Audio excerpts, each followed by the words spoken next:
Mic test.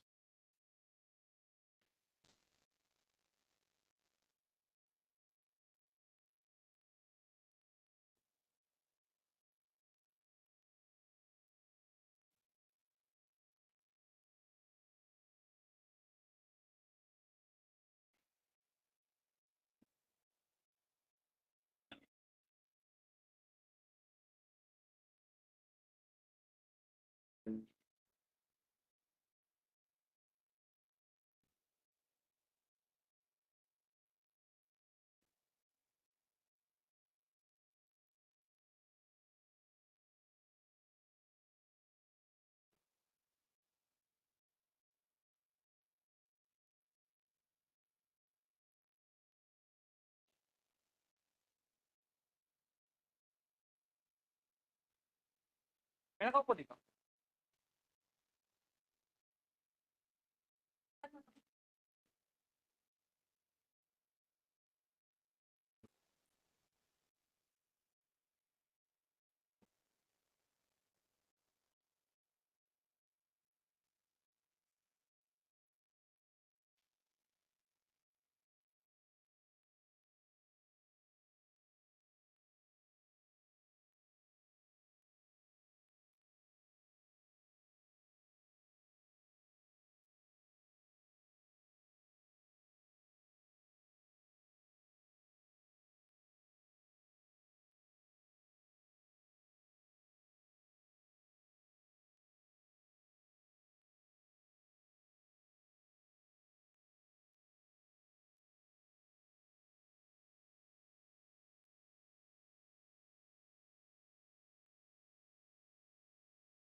Invocation to be followed immediately by the singing of the Philippine national anthem.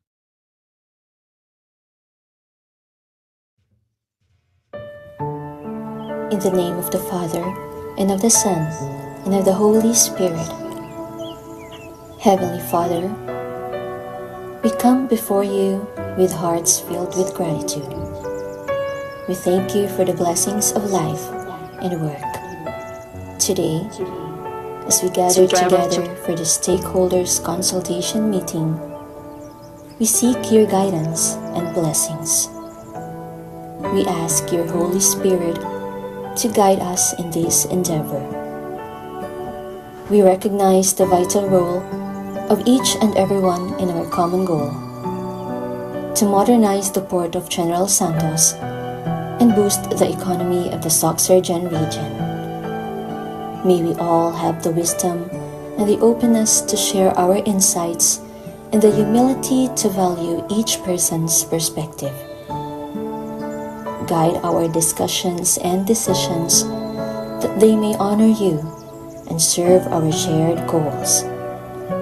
For all of these, we lift everything to you and all for your glory.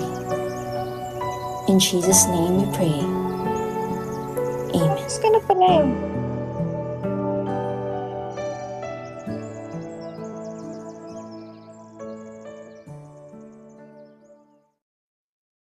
أعوذ بالله من الشيطان الرجيم. بسم الله الرحمن الرحيم.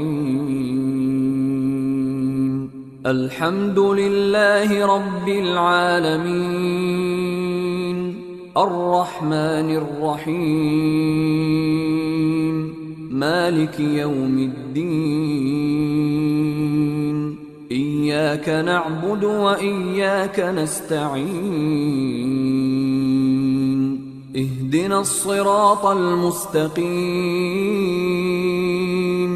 صراط الذين أنعمت عليهم غير المغضوب عليهم ولا الضالين.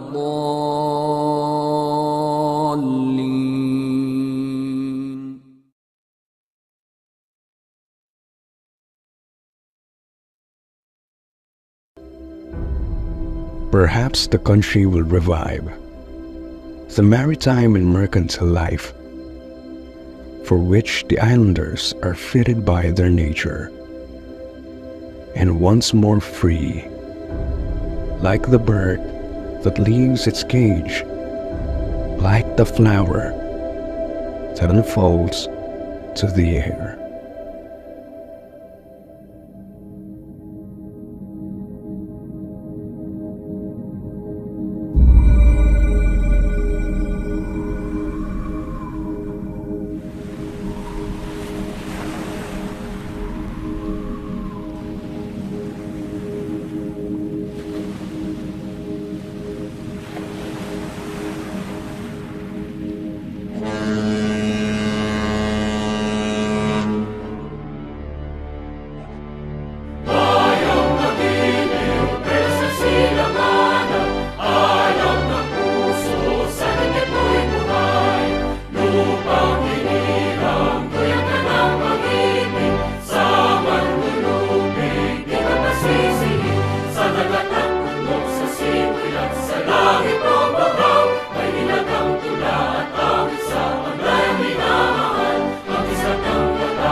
Thank you so much. You may be seated.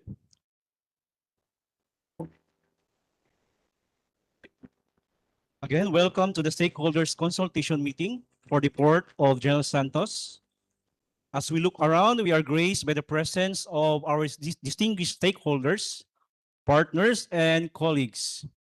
We acknowledge with gratitude the participation of representatives from the shipping industry, logistics providers, trade partners, local government units, and community organizations.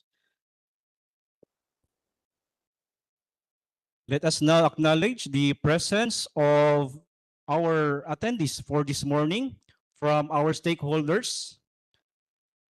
Please stand to be recognized as soon as your name will be called. I start with Mr. George Tapel of the House of Representatives. Good morning, sir. A round of applause, please.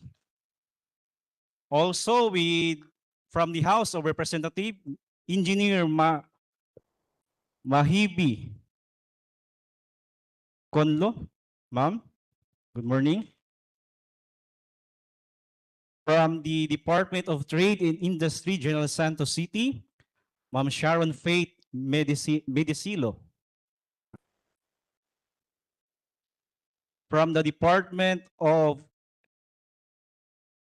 Economic Planning and Development, Mr. Romel Patrick Tanghal. Sir, good morning.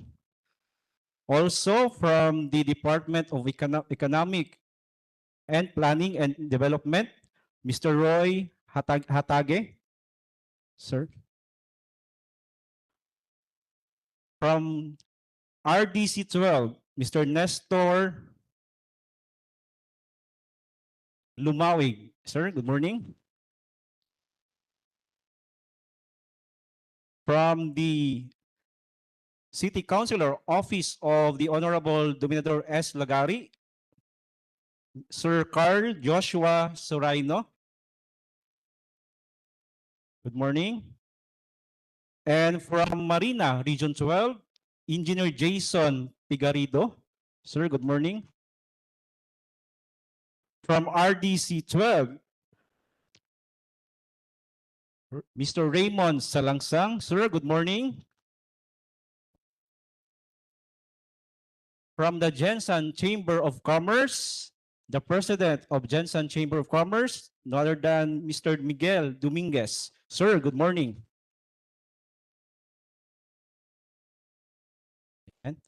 And from the Department of Education, Regional Office 12, Ma'am Desiree Jacinto. And good morning, ma'am. Also from the Jensen Chamber of Commerce, Sir Neil Cachuela. Sir Neil, good morning. From the Consumer Advocate of General Santos City, Ma'am Bernadita Blason. Ma'am, good morning. From the Bureau of Plant Industry, Ma'am Arlene Levitt. Yan, good morning, ma'am. And from the Jensen Food Products, Mr. Anthony Ebwin. Yes, sir. From Dragon Novels, Mr. Alfredo Condes. Sir, good morning. From Evergreen Line, Mr. Marty Sarosa. From MSC Mediterranean Shipping Corporation, Mr. Elmer Castillon Jr. Sir, good morning. From Asian Terminals Incorporated, Mr. Adrian Backing. From Kenram Palm Oil Industries Incorporated, Mr. Errol Vitera. Sir, good morning. Also from Kenram Palm Oil Industries Incorporated, Mr. Roland Aquino. From Dole, Philippines, Angelita Santos. Ma'am, good morning. Also with her, Ms. Sherwin Bulay and Sarah Frey Mijanes. From Rock Island Ferries, Irish Kate Morcia. Ma'am, good morning. Also with her from Rock Island, Merlin Melka. Ma'am, good morning. Also, we have representatives from the Philbest Scanning Corporation in the person of Ma'am Journeys Saberniro. Good morning. From the Philippines Pan Asia Carrier, Ma'am Rosel Mahumot. And ma'am, good morning. From ECA Philport, Ma'am Cecil Lucias. Also with her, Ma'am Anna Arlene Cabansay. From 1PH, Miss Beth Inglaterra. Yan, Ma'am Beth. Good morning. Also with her, Miss Catherine Marie Lim. From PISAC or the Philippines Pan-Asia, Mr. Ray Noel Padjeres and Mr. Rolando Kirubin. Okay, sir, good morning. And from Alsons, Ma'am Sheila Niere. Ma'am Sheila, good morning.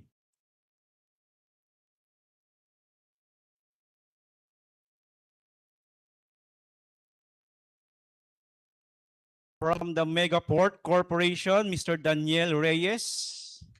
Sir, good morning. From SOCSARGEN Federation of Fishing and Allied Industries Incorporated, Sir Shalimer Abdurrahman. Ay, ma'am, sorry. Ma'am, good morning. From MP Holdings Incorporated or the Maharlika Pilipinas, the consultant, Ms. Rhea Viray. Rhea Marie Viray. Ma'am, good morning. And we have also guests from the South Cotabato Integrated Port Services Incorporated, led by their General Manager, Mr. Gabriel Moniasque. Sir, good morning.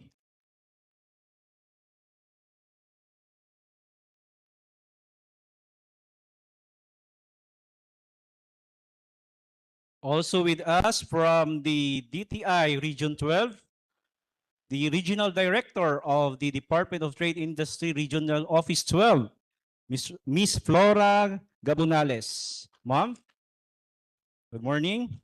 Also with her, Miss Dagny Martirisowa. Tama po ba? And from the Bureau of Quarantine, the Regional Chief of Bureau of Quarantine, Mr. Ali Agama. Sir, good morning. From LGU, General Santos City, SEMSIDO, Miss Jesseline Fomocas, Miss Jenna Villora. Also with us from the Land Transportation Office, Regional Office 12, Mr. Elmer Obilidhon. Obilidhon, sir, good morning.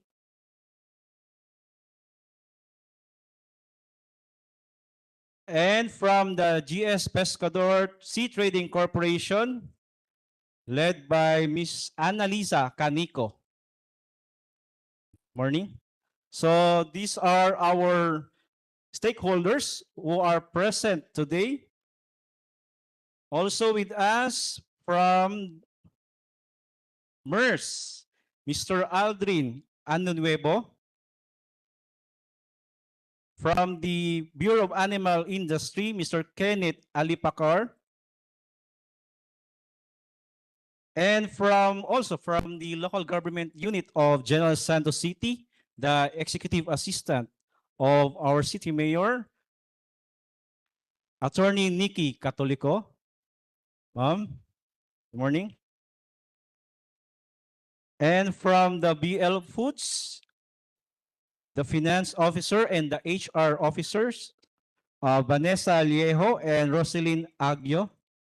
Tama po ba? Marami sila. And from the Ensidon Customs Brokerage, led by Sir John Asel Martin. From Solid Shipping Lines Corporation, Efren Kahilig. From the Philippine Sinmic, Miss Sarah Jean Binyan. Ma'am Sarah. Okay, good morning. So I hope lahat is na-acknowledge your presence during this meeting this morning.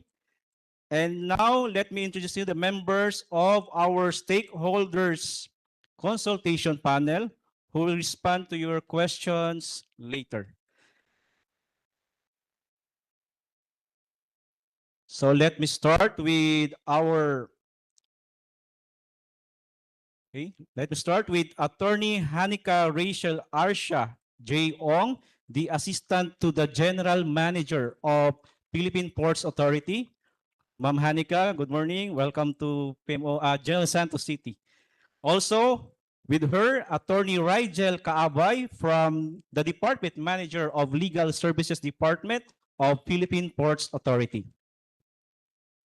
Also, from the Port Operations Services Department, the Acting Department Manager, Ms. Josephine Napiere. Ma'am, good morning.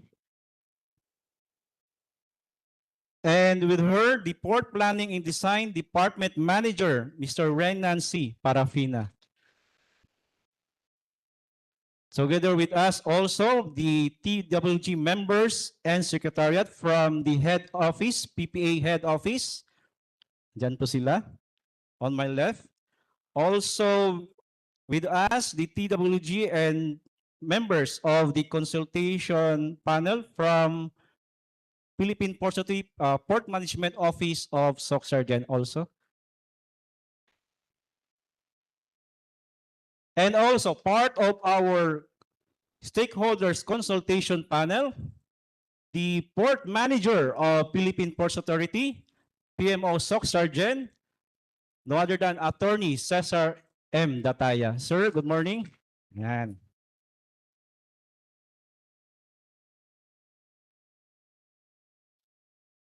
So your attendance today is a testament to your commitment to the Port of General Santos and to the community it serves. So again, it's now my honor to call on Attorney Cesar M. Dataya, our port manager, to deliver the welcome remarks this morning. A round of applause, please.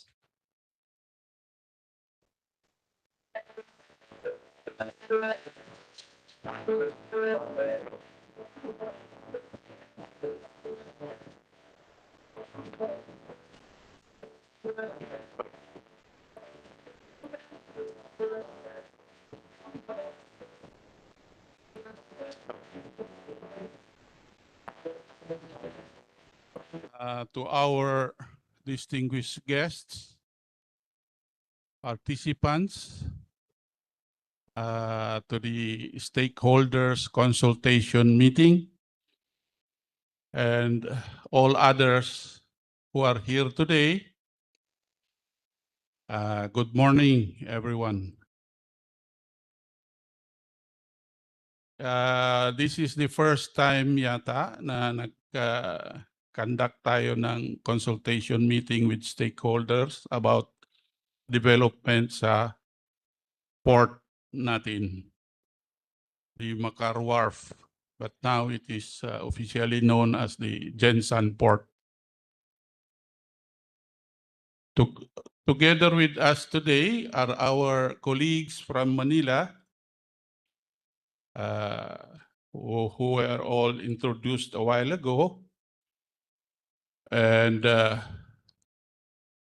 they are supposed to answer all queries, clarifications that you want. So I advise you to prepare your questions. Ngayon, ilabas na ninyo lahat ang tanong nyo tungkol sa pantalan natin. Kasi kung kami lang sa PMO, very limited ang information na nabibigay namin sa inyo. So samantalahin natin ang pagkakataon na nandito itong mga kasamahan natin sa galing Manila para sumagot sa mga katanungan natin.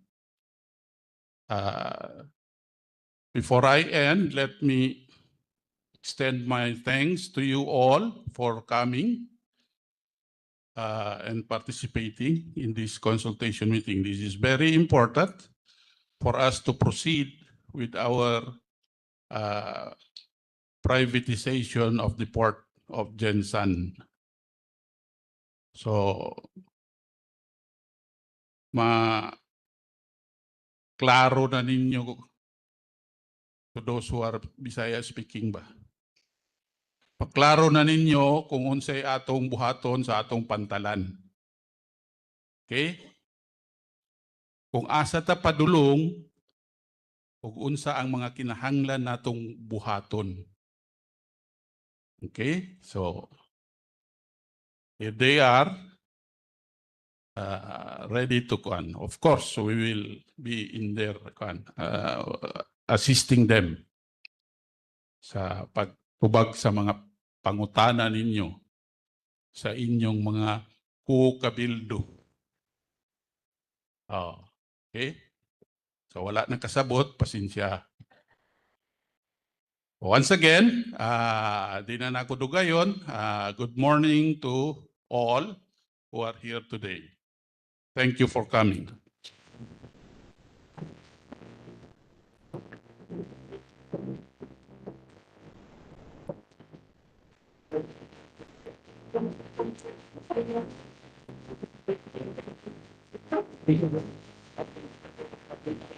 You're so welcome and for setting the tone of inclusivity and collaboration. Next, we shall hear the opening message from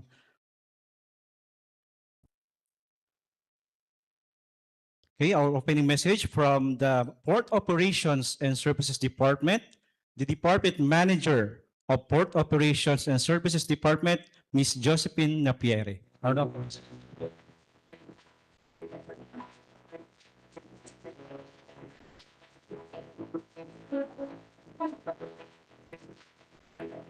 Sa inyong tanan. Maayong buntag. I hope you are doing okay.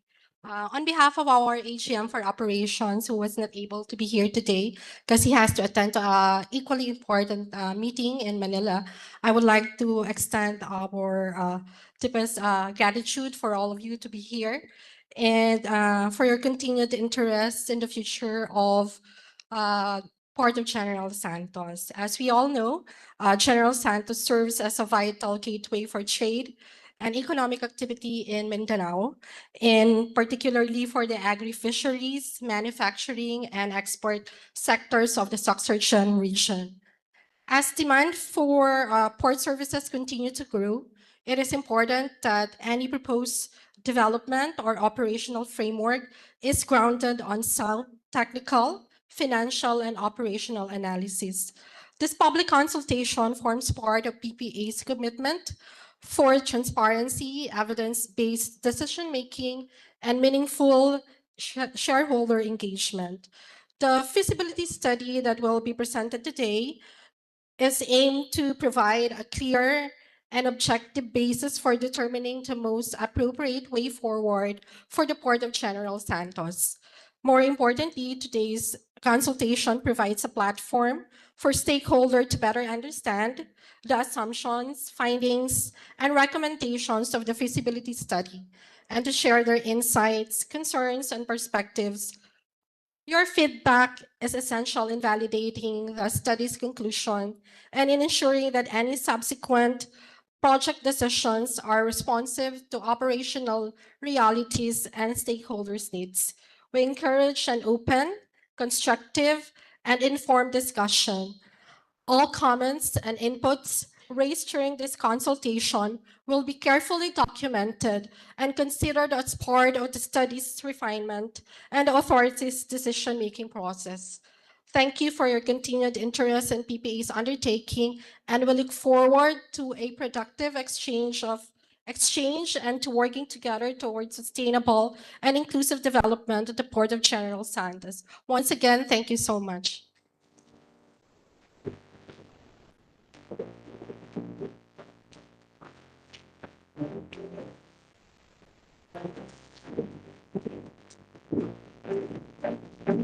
Josephine, for your inspiring message and for reminding us of the importance of today's consultation, especially as we deliberate the draft feasibility study on the public-private partnership for the rehabilitation and operation of the Port of General Santos. So with that, before we will proceed with our consultation proper, we invite your attention on our LED screen for the presentation of our ground rules for this morning. Ground rules. Number 1, the stakeholders consultation shall be conducted in a transparent and inclusive manner to ensure meaningful stakeholder participation and public disclosure. 2, all stakeholders shall be given a reasonable opportunity to express their views, ask questions, and raise issues exclusively related to the proposed public-private partnership project. 3, questions should be raised in writing. The Secretariat has distributed a piece of paper on which you could write your questions. It will be gathered after the audio-visual presentation. As an option, You may raise your questions by scanning the QR code provided. 4. The proponent of the written question may be allowed to clarify verbally his or her questions once requested by the panel. In this case, the proponent shall be required to state his or her name and the organization or company or office being represented. 5. An organization or company or office can choose to have one representative to write their questions. Only the first 3 questions shall be entertained unless there is still ample time to entertain remaining questions after the questions of the others. 6. Decorum, courtesy, and respect for the opinion of everyone should be observed. 7. Questions raised by the participants shall be answered by the consultation panel. 8. The entire proceedings of the stakeholders consultation shall be recorded for documentation and transparency purposes. 9. Any organization or company or office is given 5 days to submit their position paper on the project. 10. A poll will be conducted after the open forum on the conduct of the stakeholders consultation meeting. Kindly refer to the QR code provided.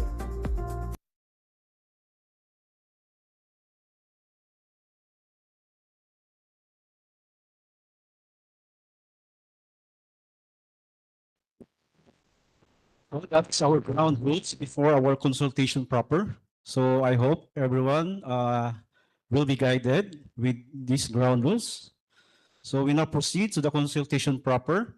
This is the central part of our program. We will share here your insights, concerns, and recommendations regarding the draft feasibility study on the public-private partnership for the rehabilitation and operation of the Port of General Santos. PPP Again, project. invite your attention with our ABP. PPP project for the rehabilitation and operation of the Port of General Santos. Objectives of the project. The objectives for the Port of General Santos are 1. To modernize and enhance port infrastructure. 2. To leverage private sector resources and capabilities for the operation and development of the port. 3.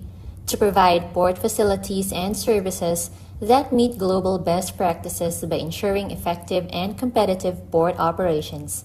4. To boost trade and commerce in the SOCSARGEN region, thereby contributing to the development of the region. Project description. The Port of General Santos, also known as the Makar Wharf, is located at Barangay Labangal, General Santos City. It is situated at the head of Sarangani Bay on the southern coast of Mindanao. Centrally located at the tip of Sarangani Bay, the Port of General Santos is 136 nautical miles south of Davao City and about 2 kilometers northeast of General Santos City.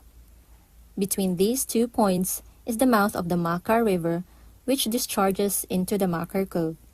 The port has the geographical coordinates of 6 degrees, 5 minutes, 37.51 seconds north and 125 degrees, 9 minutes, 28.82 seconds east. The Port of General Santos is located within the Sarangani Bay Protected Area. Concession Area. The concession area covers 121,304.25 square meters as delineated in the Port Land Use Scheme or PLUS map. Key areas of influence. Trade and commerce. The location of the port is strategic. It serves as key international trade gateway to nearby countries under the BIMP-IAGA. It also functions as a vital cargo hub for surrounding regions. Products and services. SOCSARGEN region produces a wide array of products. It is one of the major exporters of fruits, tuna, and other agricultural products. Economic growth. Economic growth in the SOCSARGEN region has experienced steady growth. This growth underscores the Port of General Santos' vital role in driving trade and logistics, supporting efficient goods movement, job generation, and investment attraction. Transportation hub. The port transports goods domestically and internationally. Passengers are connected to various destinations, improving regional mobility. Project context in the PPA's overall strategy or program. The development of the Port of General Santos is part of the PPA's strategic plan to modernize and improve port infrastructure nationwide. The plan aims to meet global best practices by 2030, ensuring efficient, competitive, and high-quality port facilities and services. The project seeks to attract private sector investment and expertise in port operations. It promotes a transparent and fair regulatory environment to encourage efficient and sustainable private operation of ports. The project supports the Regional Development Plan, or RDP, by enhancing trade and commerce in the region. Improved port facilities will contribute to the overall economic development of SOCSARGEN and support long-term regional growth. Regional and spatial context. The port is strategically located along Sarangani Bay, with direct access to the Celebes Sea and the Pacific Ocean. Serves as a natural international trade gateway to neighboring countries such as Indonesia, Malaysia, and Brunei, and other global markets. Functions as a key economic hub for the SOCSARGEN region. Supports major local industries including fishing, manufacturing, and agriculture. Facilitates the transport of agricultural products like corn, coconuts, bananas, and pineapples from nearby provinces. Plays a crucial role in trade for General Santos City, known as the tuna capital of the Philippines and emerging as the shrimp capital of the Philippines. Increasing industry activity results in greater demand for port services. Project cost. Infrastructure or construction cost. The total cost for the infrastructure or construction projects is 4,028,140,000 pesos. A. Infrastructure or construction projects for the first year of operation. 1. Retrofitting of wharf from calibration 590 to 740, including Ro-Ro ramp and Western wharf from calibration 0 to 288. Cost 260 million pesos. 2. Rehabilitation of Eastern wharf 300 linear meters. Cost 442 million pesos. 3. Construction of additional reefer rack structures with 144 units, 440 volt reefer outlets at Container Yard 1. Cost 60 million pesos. Total 762 million pesos. B.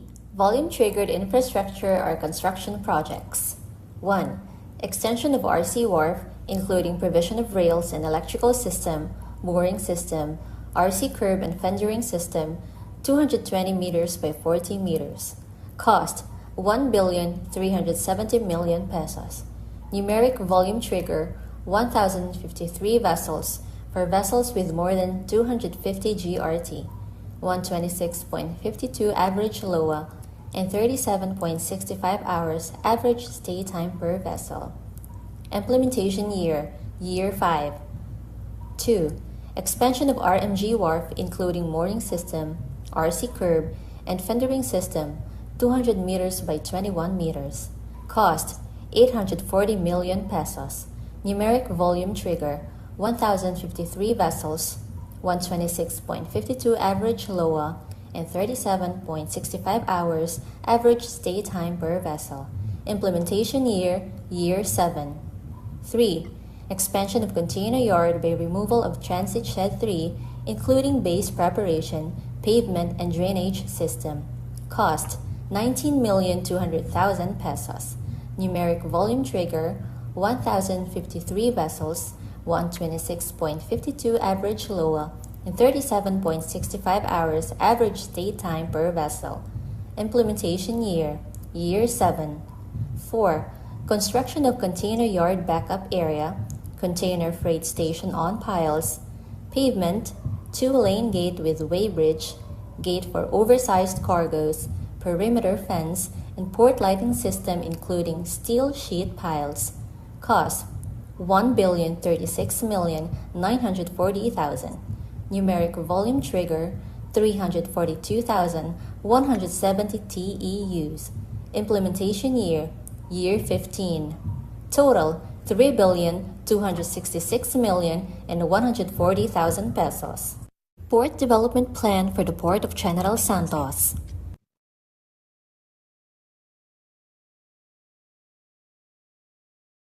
Key performance indicators. Vessel. KPIs. 1. Vessel productivity. Containerized vessel. Productivity rates. Average gross service time at berth per vessel. Existing 22.72 hours. Proposed 20 hours. Average working time at berth per vessel. Existing 10.28 hours. Proposed 9 hours. Roro or Charo. Average gross service time at berth per vessel. Existing 6.16 hours. Proposed 5 hours. Average working time at berth per vessel. Existing 2.61 hours. Proposed 2 hours. Passenger vessel. Average gross service time at berth per vessel 5 hours. Proposed 5 hours.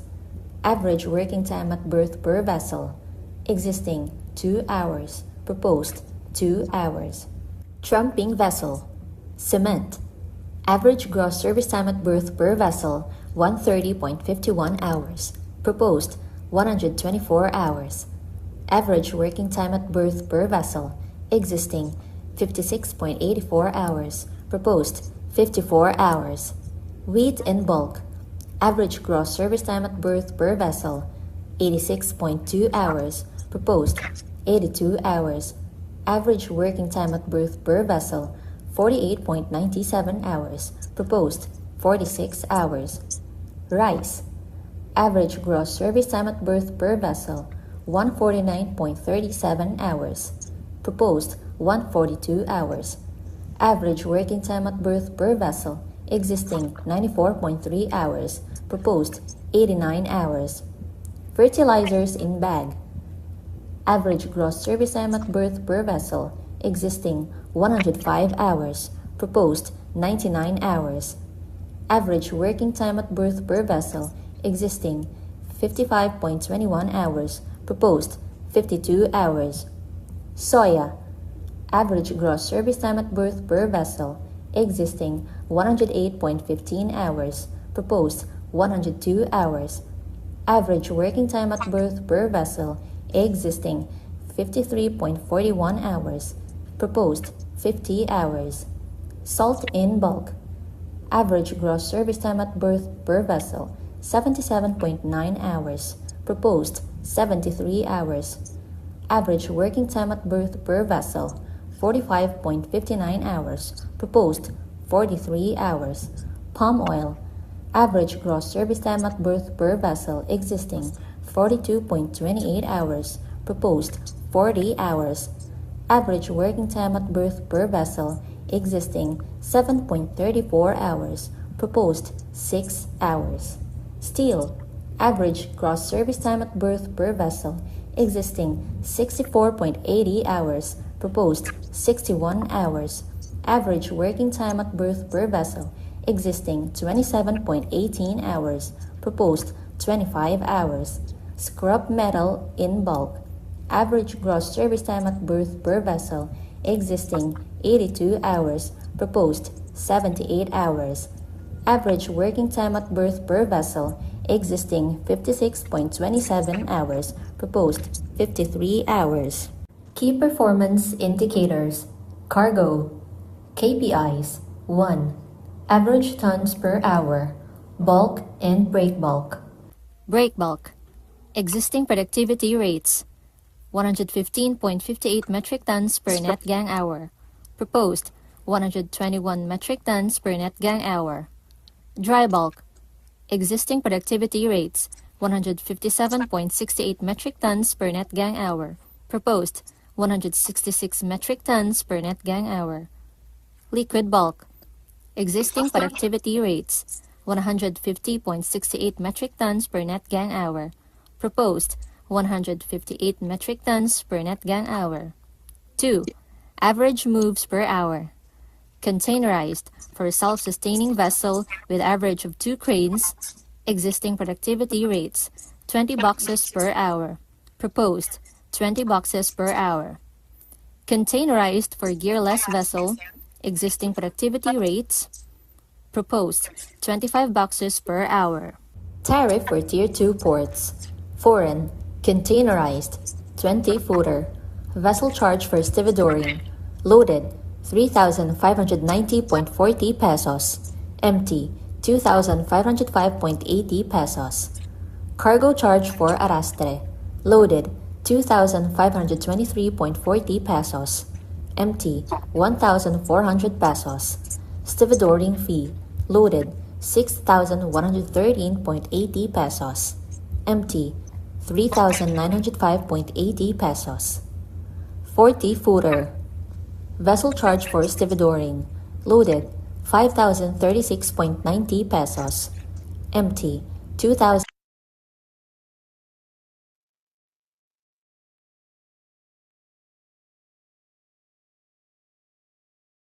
878.70 pesos.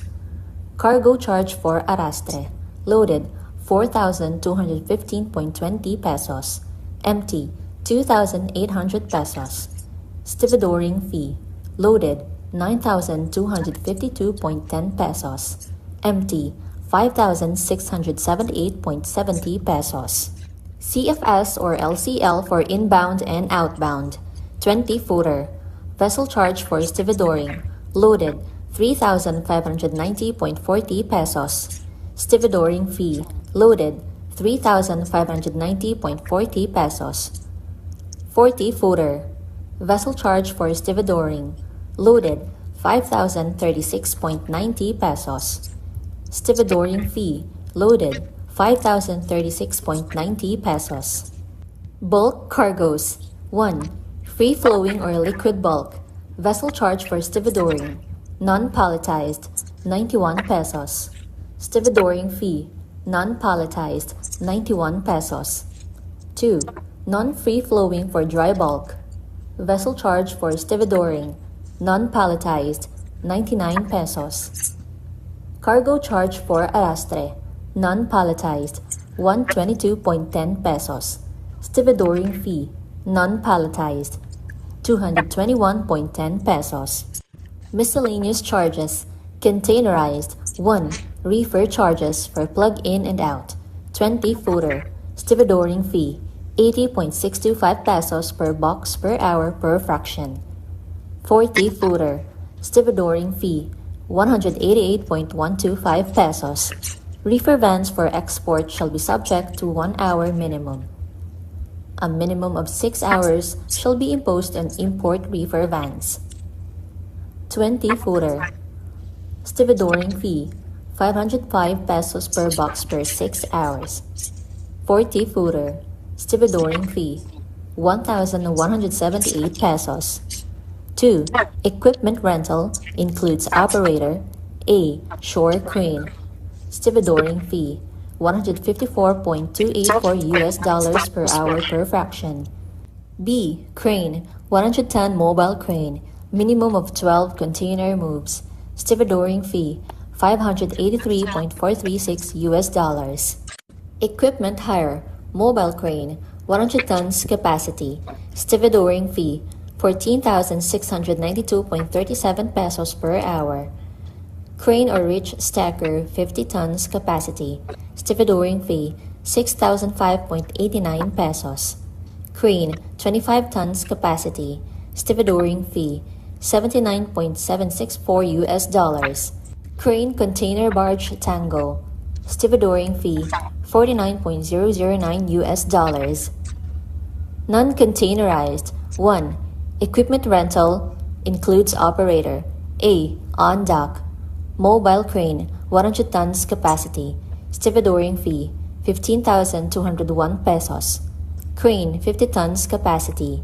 Stevedoring fee, 6,215 pesos. Crane, 25 tons capacity. Stevedoring fee, 3,549 pesos. Crane, 20 tons capacity. Stevedoring fee, 1,774 pesos.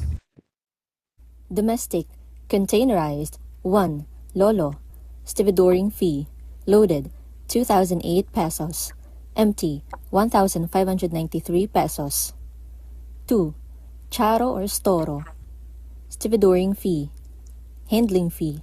Loaded, 549 pesos. Empty, 221 pesos. Bulk cargoes. 1. Liquid bulk. stevedoring fee, non-palletized, 14 pesos. 2. Dry bulk, stevedoring fee, non-palletized, 256 pesos. Charges for value-added services. 1. Cranage rates, stevedoring fee, loaded, 1,288 pesos. Empty, 1,083 pesos. Stakeholder analysis. 1. Port users, shipping companies and cargo handlers. Issues and concerns.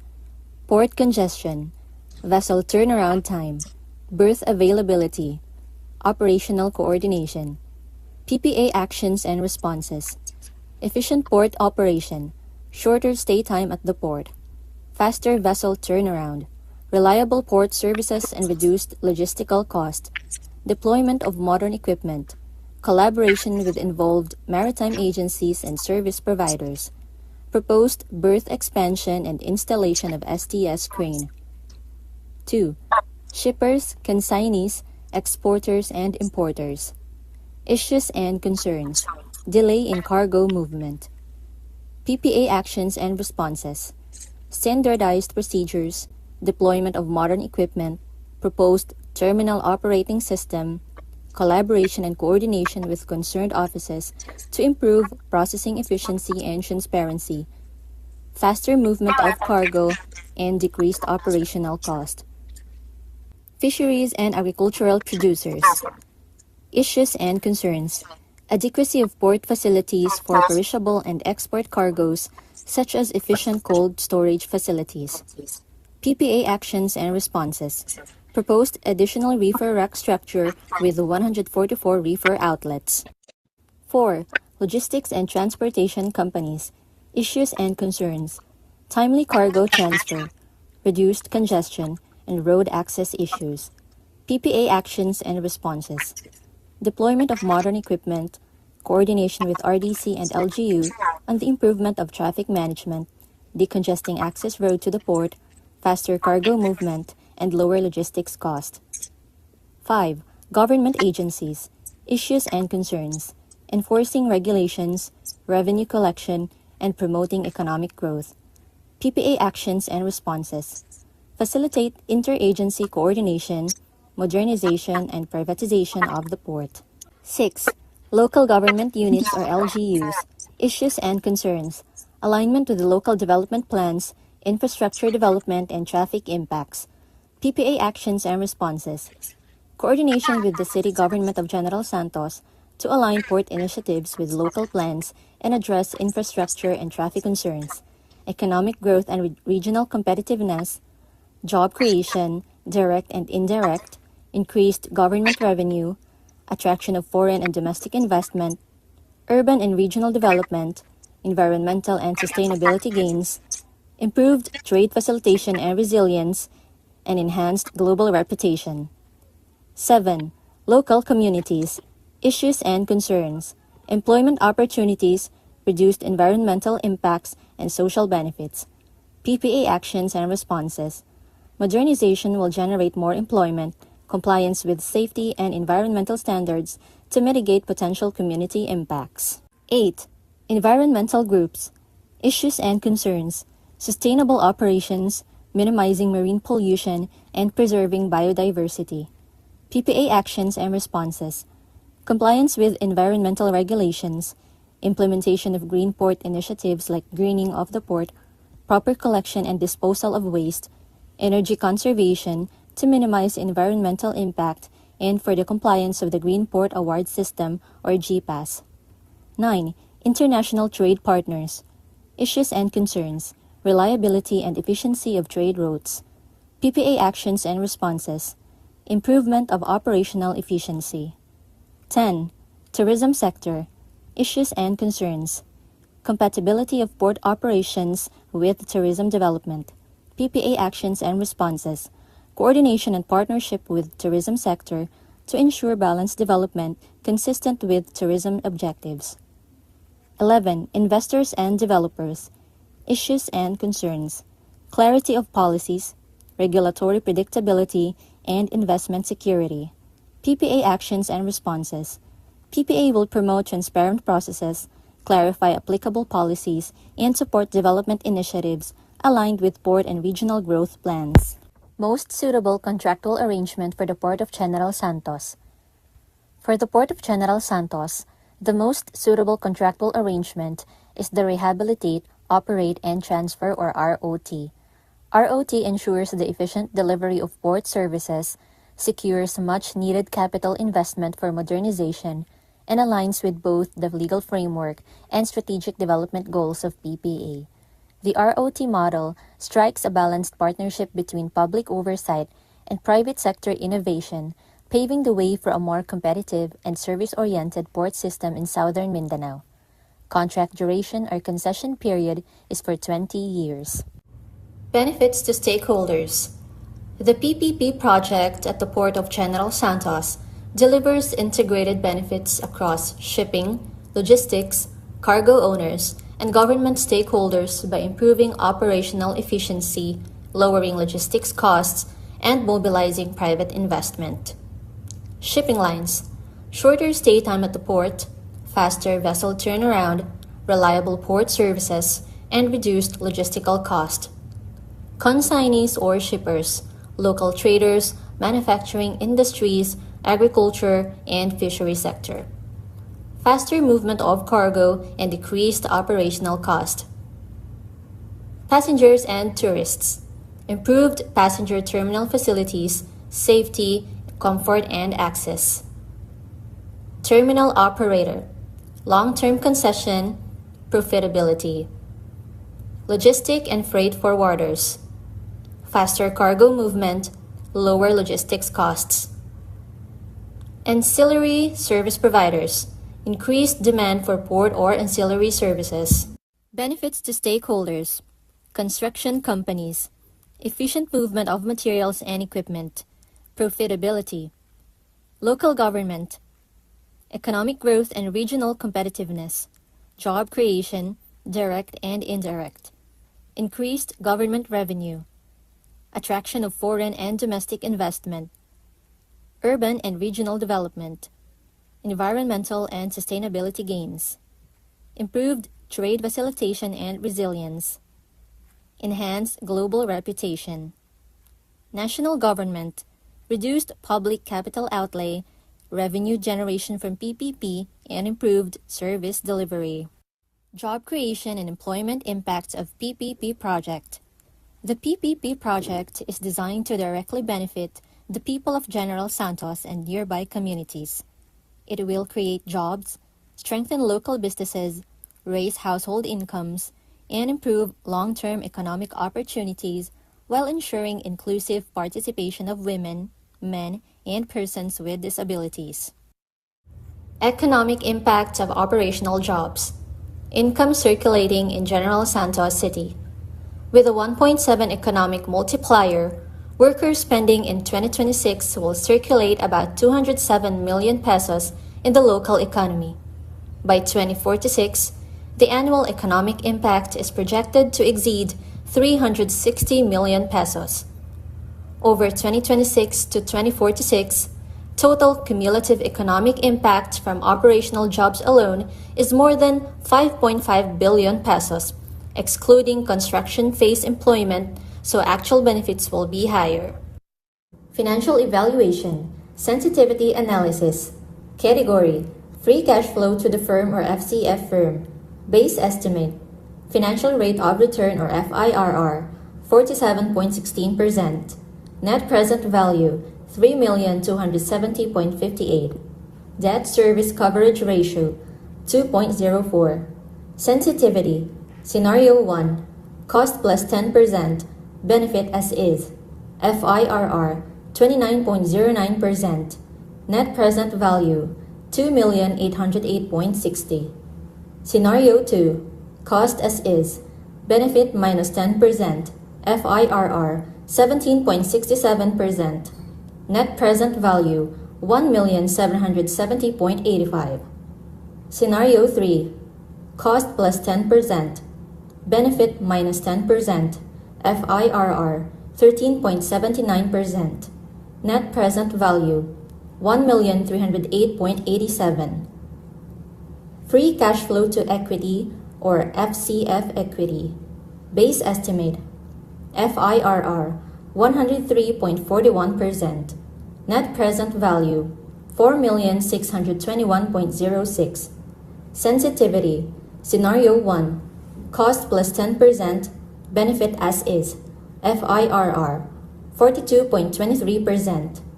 Net present value 4,080.73. Scenario 2. Cost as is. Benefit minus 10%. FIRR 28.51%. Net present value 3,228.99. Scenario 3. Cost plus 10%. Benefit minus 10%. FIRR 23.41%. Net present value 2,796.73. The project is highly viable with positive FIRR of 47.16% for FCF firm and 103.41% for FCF equity. This is higher than the computed hurdle rate of 5.79% weighted average cost of capital or WACC. In the worst case scenario, or scenario 3, the computed FIRR at 13.79% FCF firm and 23.41% FCF equity is still significantly higher than the 5.79% WACC. The debt service coverage ratio is also computed at 2.04, which is more than the ideal ratio and assures the investor that sufficient operating income to cover debt and interest payments will be generated. Economic evaluation Scenario Base estimate Economic net present value or ENPV 3,645,693,952.95 pesos. Economic internal rate of return or EIRR 195%. Benefit cost ratio or BCR 1.55. Sensitivity analysis Case 1. Cost increased by 10%. Benefit as is. ENPV 2,985,419,337.18 pesos. EIRR 111%. BCR 1.41. Case 2. Cost as is. Benefit decreased by 10%. ENPV 2,620,849,941.89 pesos. EIRR 104%. BCR 1.40. Case 3. Cost increased by 10%. Benefit decreased by 10%. ENPV 1,960,575 and 326.12 pesos. EIRR 53%. BCR 1.27. Strong economic viability or base case. ENPV of 3.65 billion, EIRR of 19.5%, and BCR of 1.55, indicating substantial net economic benefits. Resilient to downside risks, the project remains economically viable under a 10% increase in costs and or a 10% decrease in benefits, with BCRs consistently above 1.0. Robust worst-case outcome, even under combined adverse conditions, ENPV remains positive at 1.96 billion, supporting project implementation. Legal due diligence, existing equipment and gears. 5 50-tonner reach stackers. 4 2.5-tonner forklifts. 1 3-tonner forklift. 5 3.5-tonner forklift. 1 7-tonner forklift. 2 15-tonner forklift. 2 25-tonner forklift. 1 32-tonner forklift. 23 prime movers. 25 40-feet chassis. 2 pallet spreader. 9 20-tonner automatic spreader. 8 40-tonner automatic spreader. 1 20-tonner bobcat spreader. 3 3.0 CBM clamshell. 4 5.0 CBM clamshell. 4 5-persons checkers booth. And 1 18-seater service vehicle. Risk assessment and mitigation. The PPP project's risk assessment highlights several technical, environmental, operational, and financial risks, many of which carry moderate to high probability. Consistent with generic preferred risk allocation matrix or GPRM, major risk related to site conditions, permitting, environmental liabilities, and demand are shared between the government and the PTMO, while construction, operational, and financial risk rest primarily with the PTMO. Mitigation measures focus on thorough pre-project studies, clear output specifications, strengthened due diligence, coordinated approvals, and insurance coverage for force majeure and other critical risks. Estimated mitigation costs were identified for key activities, with remaining costs to be determined during TOR and contract preparation. Overall, the strategy ensures early identification, balanced risk sharing, and measures that support project readiness and long-term sustainability. Indicative timeline: February 2026, Stakeholder Consultation, Revision and Finalization of FS. March 2026, Submission of FS to PPA Board of Directors for review. April 2026, Issuance of Notice of Approval by the PPA Board of Directors. Posting of invitation to pre-qualify or qualify and issuance of tender documents. May 2026, Pre-bid Conference. July 2026, Submission of bids and qualification requirements, and opening of bids.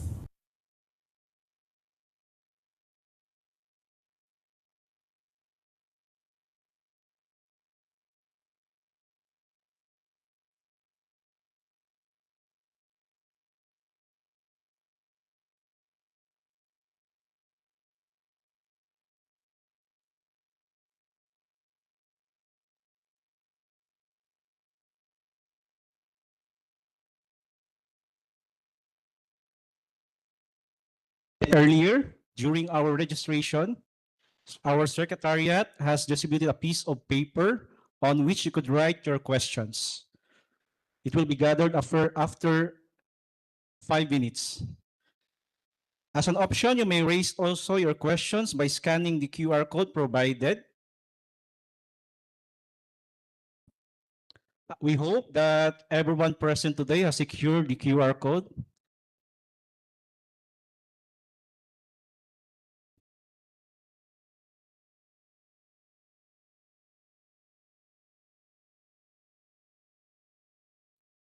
So the QR code will serve as your channel for submitting your questions and inquiries throughout the program. So again, our dear stakeholders, we will now begin collecting questions from you. Each agency or organization may submit a maximum of 3 sets of questions. For your convenience, submissions may also be made through the QR code provided. So again, please be reminded that the window for submitting questions will close in 5 minutes, after which our consultation panel will consolidate all entries. We will then proceed with addressing your concerns. Thank you.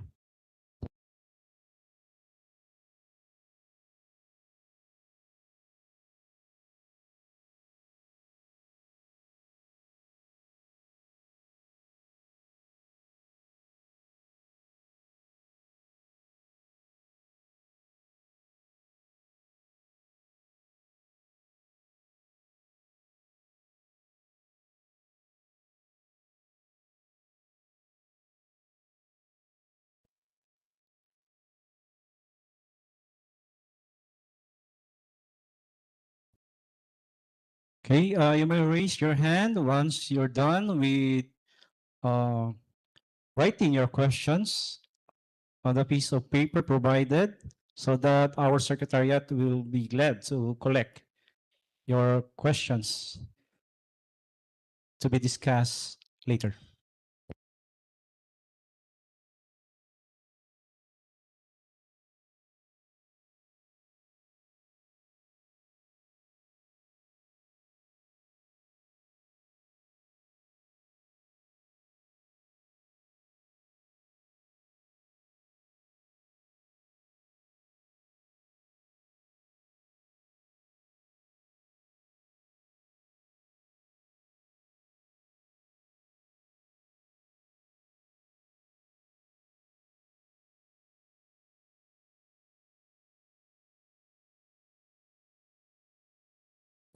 Has everyone present today secured a copy of the QR code?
So we shall begin addressing the concerns.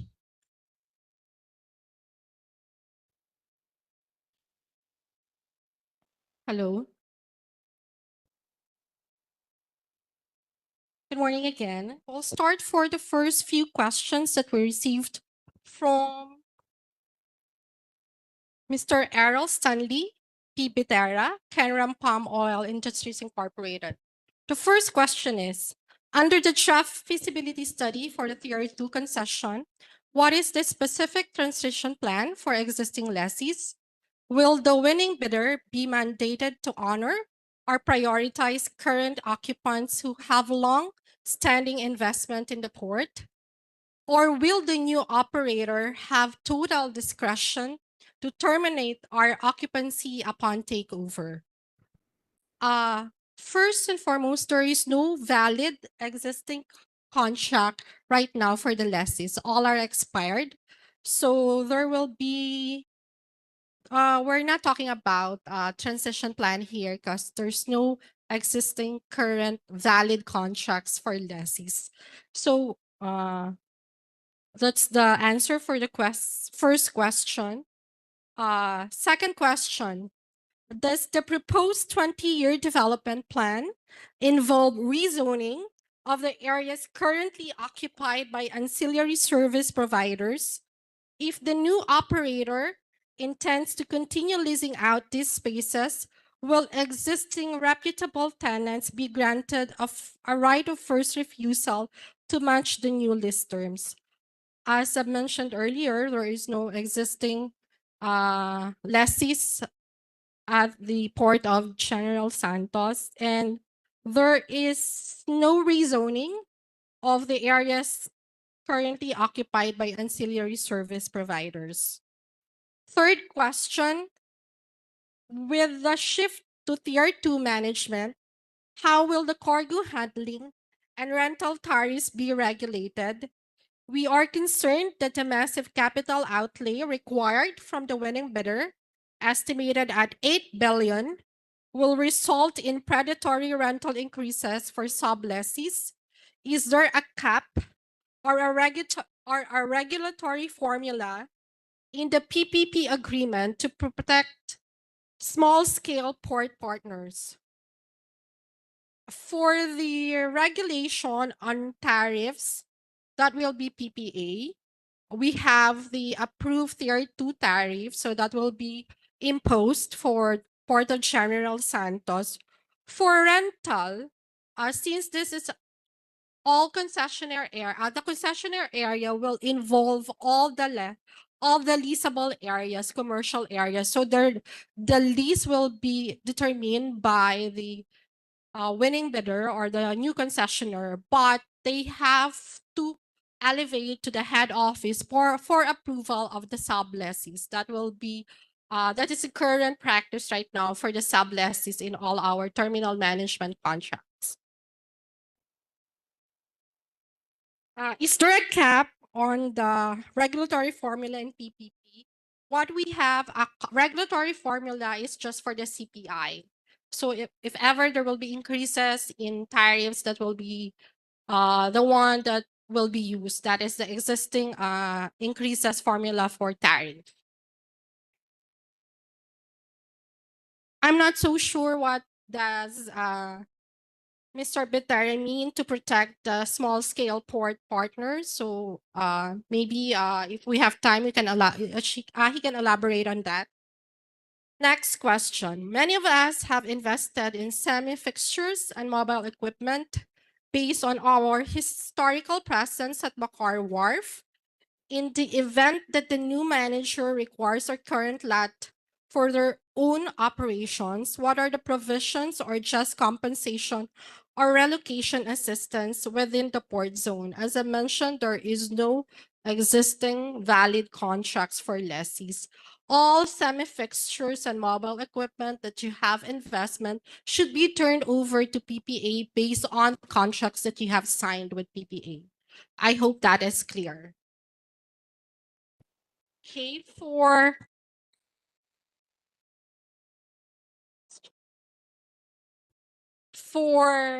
Mr. Ian Backing of Asian Terminals Incorporated, first question, will private sector include CapEx or STS cranes?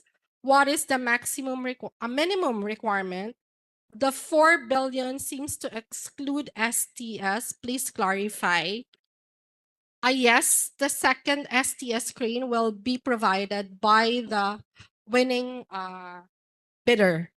So it was not considered in the computation because that was just a new instruction by the management. So the first crane will be procured by PPA. That's already included in our APP for this year.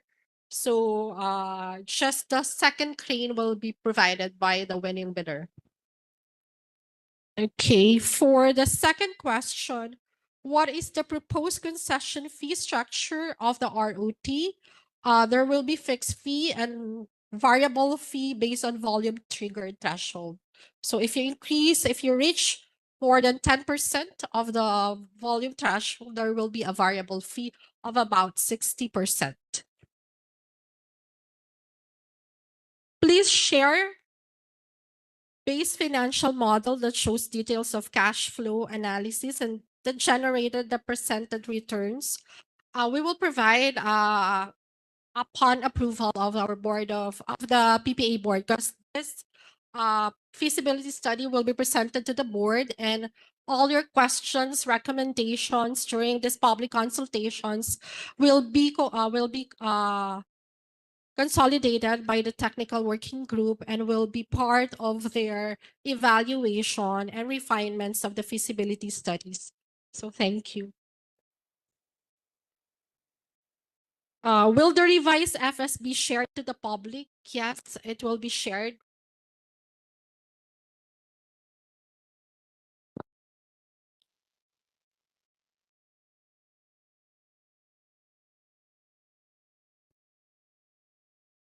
From Congressman Charlene Albañez Grales, House of Representatives, thank you for the question.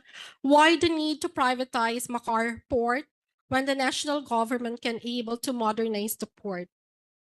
Based on the directive of the management, all our ports will be privatized as much as possible because we need the help of the private sector to modernize the port.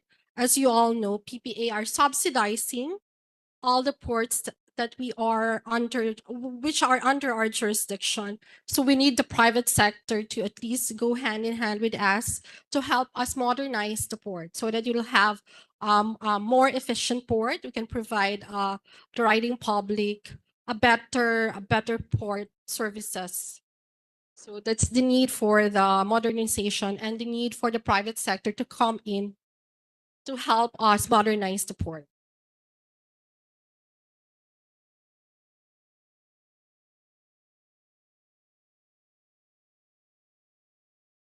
I just read the statement from Rosana Bernadette Contreras, SOCSARGEN Federation of Fishing and Allied Industries Incorporated.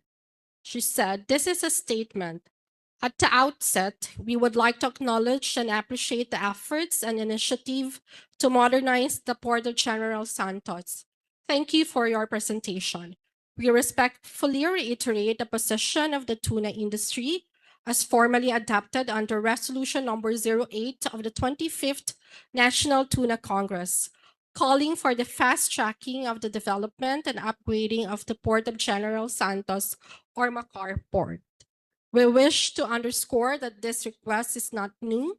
While today is the first time PPA called for public consultation, discussion and formal efforts to modernize Macar Port have been ongoing since 2022 through different channels and fora. Yet, the port continues to operate without the critical modern cargo handling equipment, digital terminal management systems, and the capability to service gearless vessels.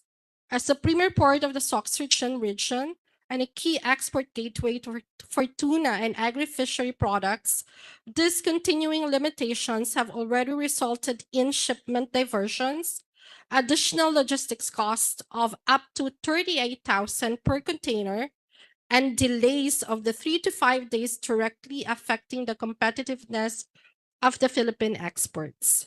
While the industry recognizes the policy transitions and regulatory reviews affecting port development under the PPP framework, we respectfully emphasize that prolonged uncertainty since 2022 has real and growing economic consequences. If left unresolved, Macar Port is projected to reach full capacity in the near term, further constraining trade flows. We therefore urge the Philippine Ports Authority and concerned agencies to provide clear direction, firm timelines, and a transparent pathway towards modernization with sustained engagement from industry shareholders. The modernization of Macar Port is a strategic necessity not only to improve efficiency but to sustain the tuna industry, protect livelihoods, and strengthen the country's position in global trade. We look forward to concrete commitments and coordinated action moving forward.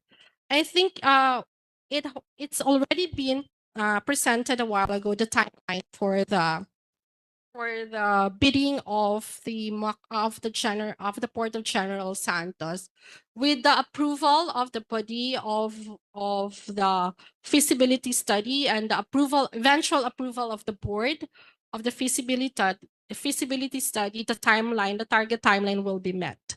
So we hope that we can be able to bid out the Port of General Santos so that the concerns of SOCSARGEN Federation of Fishing and Allied Industries Incorporated and all the other concerns of the stakeholders will be addressed through the modernization of the Port of General Santos. You are not just the one looking forward for this endeavor, but we also in the PPA are looking forward. We've been trying to bid out the Port of General Santos. We also had previously unsolicited proposals for joint venture and eventually built and operate transfer, but those two did not push through. So we have now had the PTMRF before and now the PPP code. So we have to adapt for the IRR of the PPP code. That's why we're doing this public consultation. So we hope and pray that this activity will push through and will have the bidding by I think July of this year. We'll be keep you posted of any developments on the timeline of the bidding.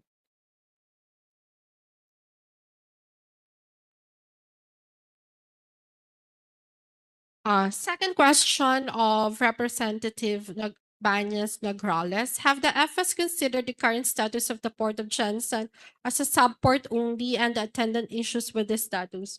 Yes. Technical Working Group. Subport. Have the FS considered the current status of Port of Jensen as a subport only and the attendant issues with this status? We would like to hear from our technical working group of PPA Head Office. Ma'am. Port. I think the question is that a major port? Is the question is that Shenzhen is not a major port, but considered only as a sub-port? Is that the question? Can we clarify?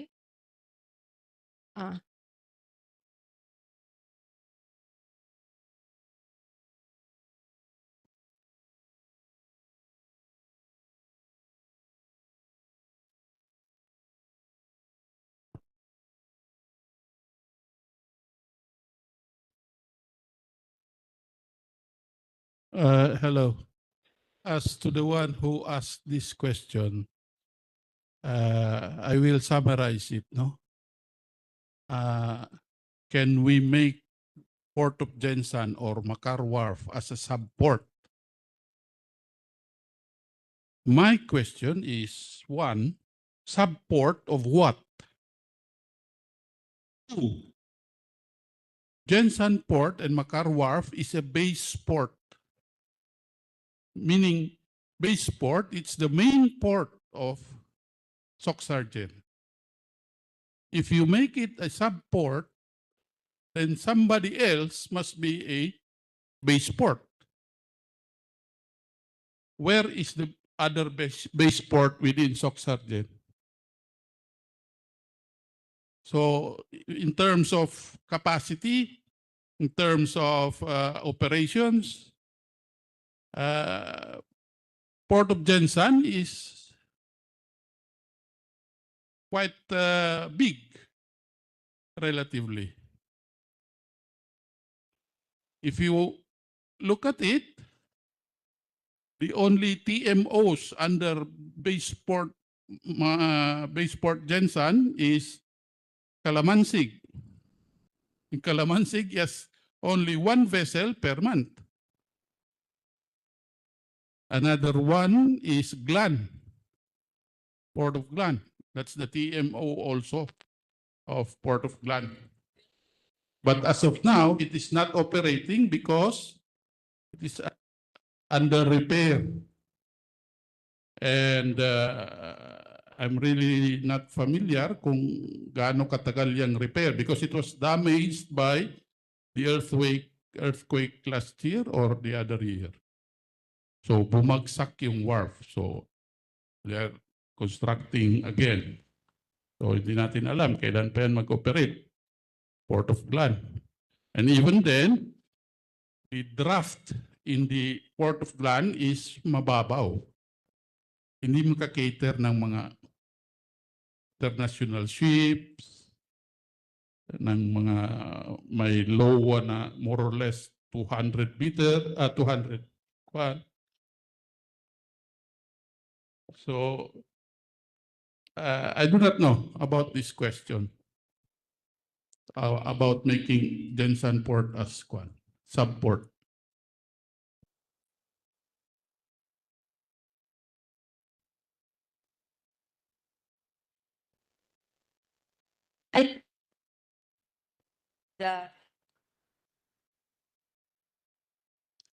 Let us hear from the Port Services Division Manager of PPA PMO SOCSARGEN, Attorney Luz Patricia Tango. I think this question refers to the structure of the Bureau of Customs, wherein the office of the Bureau of Customs in General Santos City, which is located inside the port, is a subport of the Port District Collection Office of Davao. So that matter, I think, is not related to what we are discussing today. And I know that Congressman Banyas has a pending bill before the Congress on the separation of the Bureau of Customs subport office here in Jensen and for this office to become a port district collection office of General Santos City.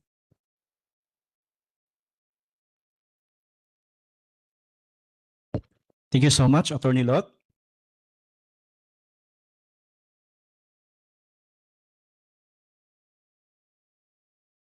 Good morning, ma'am, sir.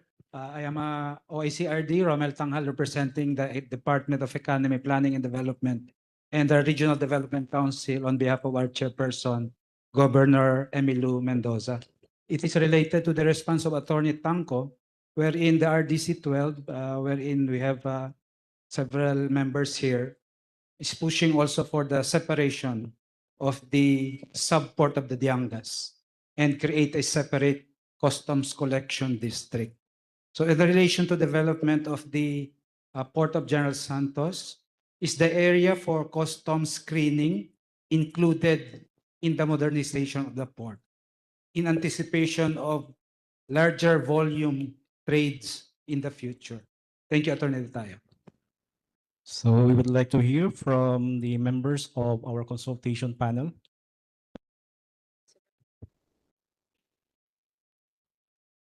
Attorney Lot, included ba ang customs sa configuration natin sa loob ng quad? Actually, sir, the BOC has presently their mobile screening machine located at our container yard 4. I think whatever will be the development in the port, the infrastructure, it will redound to the benefit of any government office within the port. Kasi katulad yung X-ray ng customs, doon banda kasi ang gagawin nating backup CY. So lalaki yung area doon. If you recall, sa first year yata yun, yung backup, establishment of backup. First 2 years? Hello? Okay.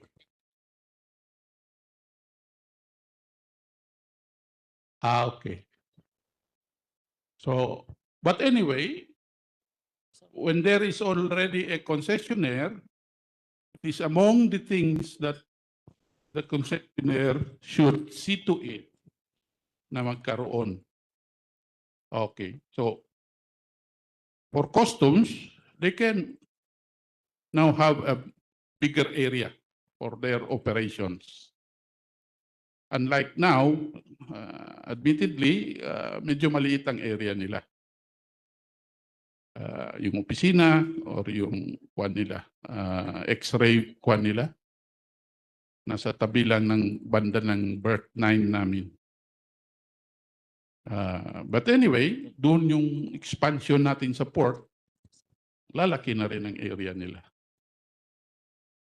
Whatever is the development in the port, it will always redound to the benefit of the port users. Not to mention the government agencies that are within the port. Okay, I hope that answers the question. We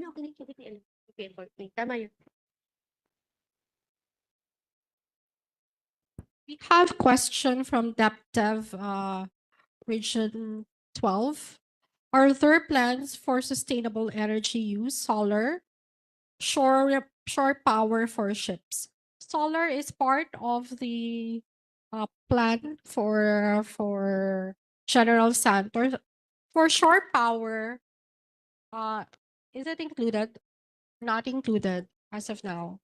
But of course, eventually, if ever that Excuse excuse me po. Yes po. Regarding po shore power, meron naman pong existing shore power yung port natin ngayon. Meron po 9 units po. Meron tayong existing shore to crane power po. okay, pero are they using it? Ship to shore pala. Ma'am Jo, good morning, everyone. I think the question is if the shore power, the port development plan for the Port of General Santos includes the shore power wherein the vessels, instead of using the gas, can use sure. So at the Port of General Santos currently have 9 units that they can use. But the port development plan do not include additional shore power. Thank you. I think that's clear. Okay. For Adaptive Region 12 again, how will transparency and accountability be ensured in procurement and implementation? We're following the PPP code, so that would be transparent, and will be an open bidding, so anyone can bid. And I think it will also be streamline. Meron naman po tayong mga access to whatever bidding that we are doing in the head office. Okay. Please provide from RDC, please provide detailed computation and how you arrive on the cargo tariff rates. How much is the concession fee for the winning bidder? For the first question, I think yung Tier 2 has been consulted na for public consultation. It was approved for the Port of Davao. So the computation has already been provided, but can we provide detailed computation on how you arrive? I think they use the Cebu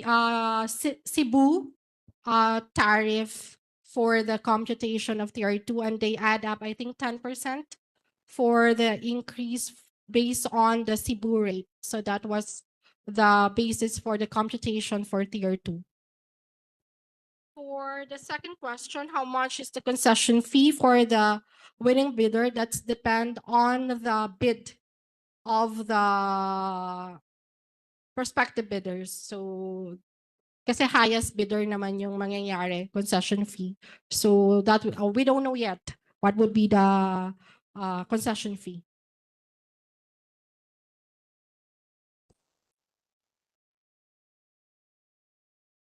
Is there a possibility to put up international port in Shenzhen? Shenzhen is already accepting foreign cargo. So since time immemorial. So I think that's answered the question. Did PPA able to prepare a comparative matrix showing the increase in efficiency versus increase in the proposed tariff rates? Unfortunately, we don't have the matrix right now. So I'm sorry we did not prepare. From shipping lines, how we can mitigate the impact as expected slow port operation during port development implementation. All operational arrangements during the implementation will be coordinated with the winning bidder for the concessionaire, for the concession. So there might be some slow operational arrangement, but that's part of the modernization. But I think during once the implementation of the project or the putting up of the cranes, all operational issues might be resolved.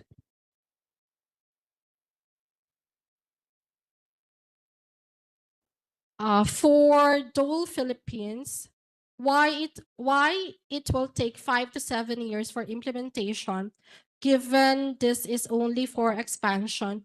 Can we ask the bidders to recommend how can the project be expedited? In second question, in financial sensitivity analysis, are the volumes being diverted to Davao has been considered in the simulation? May I request engineering to answer why it will take 5 to 7 years for implementation? So let us hear from the Engineering Services Division of Iba yung sa amin sa FSA. Why it will take 5 to 7 years for implementation? Are you referring to the expansion of RC Wharf, including provision of the roads and electricity, which will take place on year 5. And the other expansion of the RMG wharf and expansion of container yard, which will take year 7. That will be based on the volume triggered. So for year 5, there should be a 1,053 vessels with more than 250 GRT or 126.52 average LOA or 37.65 hours average stay time per vessel. So that will be the triggered for the extension of the RC wharf and the expansion of RMG and the expansion of the container yard. Can I ask the financial team? Okay. Is there another response? Can we hear it from the TWG, please?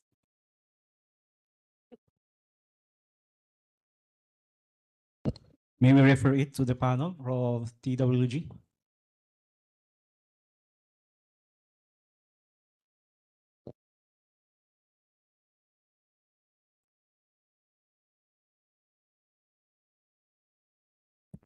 Hello, good morning. Christian Santos po, statistician of PMO SOCSARGEN. So this project, the volume triggered project is based na din sa statistical projection na within years 5 to 7 marireach yung said na 1,053 vessels with more than 250 GRT and 126.52 average length overall and a stay time of 37 hours. So this is ano po, when we hit this specific threshold, the port will have a 70% berth occupancy rate. And based po sa studies, when we reach 70% berth occupancy rate, this is already considered as a congested port.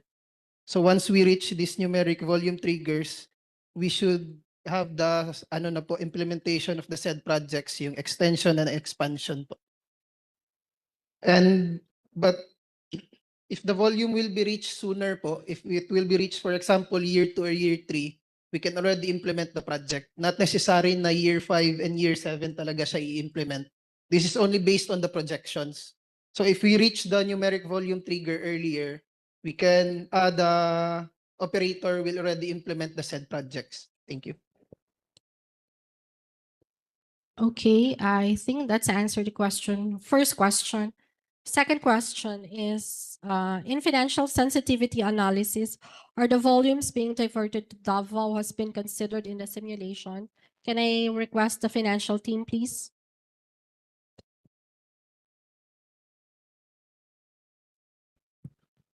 With regards to the second questions, in the financial evaluation, we did not consider the volume that are being diverted to the Port of Davao.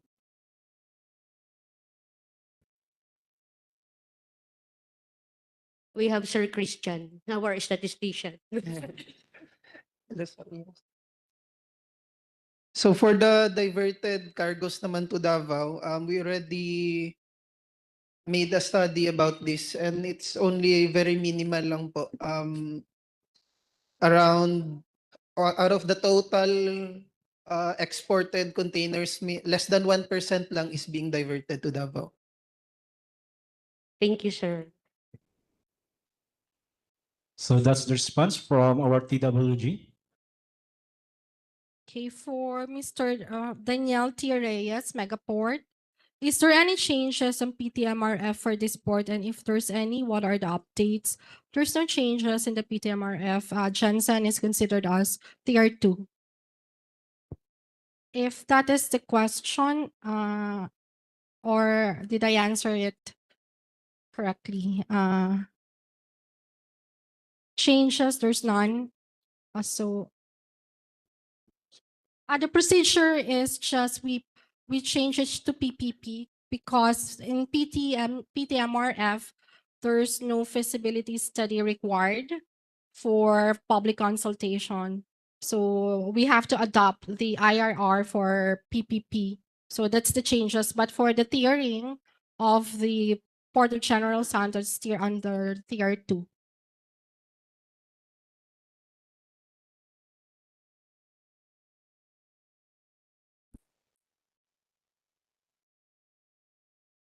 For depth of Region 12, again, we would like to know how are tariffs and fees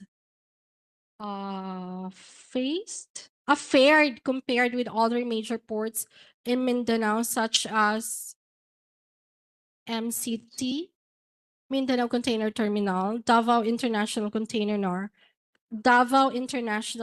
Terminal.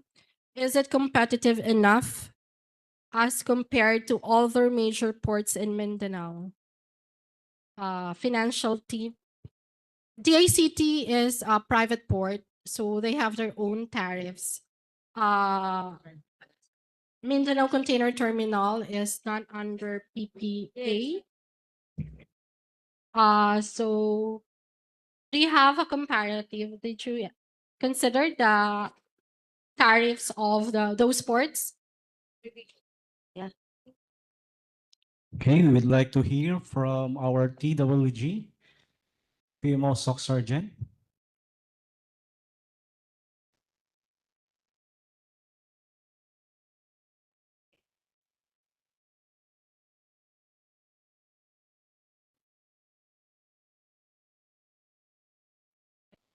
Good morning. I am Charian D. Las Piñas, Terminal Operations Officer of PMO SOCSARGEN. So with regards for the question, if we have a comparative analysis, if we have considered it in our feasibility studies, yes, we considered it, including the private ports, competitive private ports in Davao City and in General Santos City.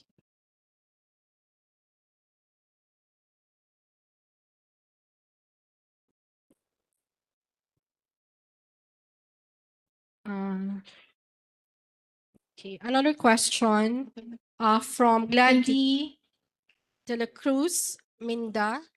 In view of the proposed modernization of Macar Port, Port of General Santos, may we inquire if the authority has established specific incentives or preferential programs for shipping lines originating from BIMP-IAGA member countries? Thank you.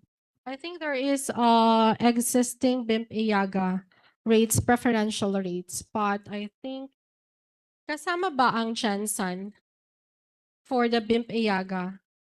Kasama siya. So that will be 50%. That's the percentage decrease for the port charges. Still the same. Attorney Lot. Miss Jo, on the earlier question about the comparison of our tariff rate with the ICT, Chari will read her analysis. So good morning again.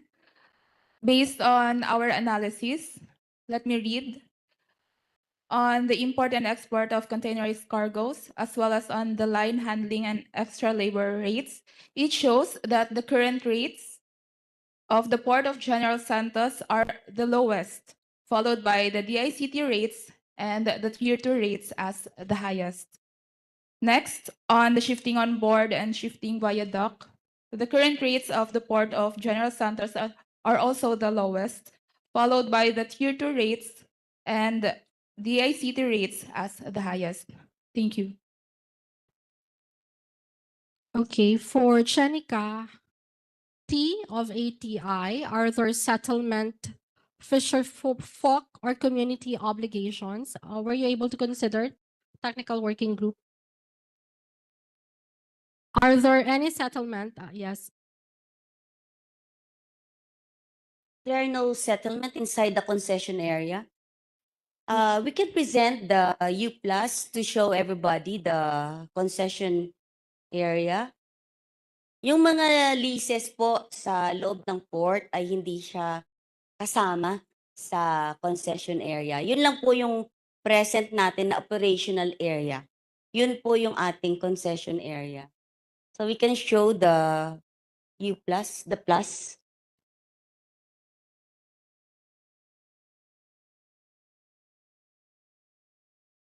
Concession be assigned.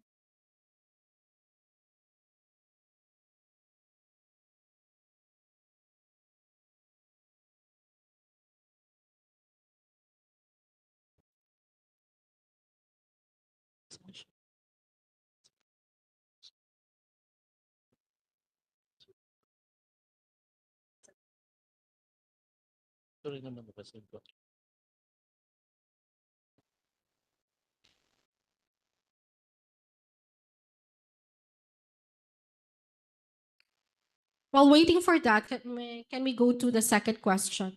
Can concession be assigned? I will refer you to our legal department.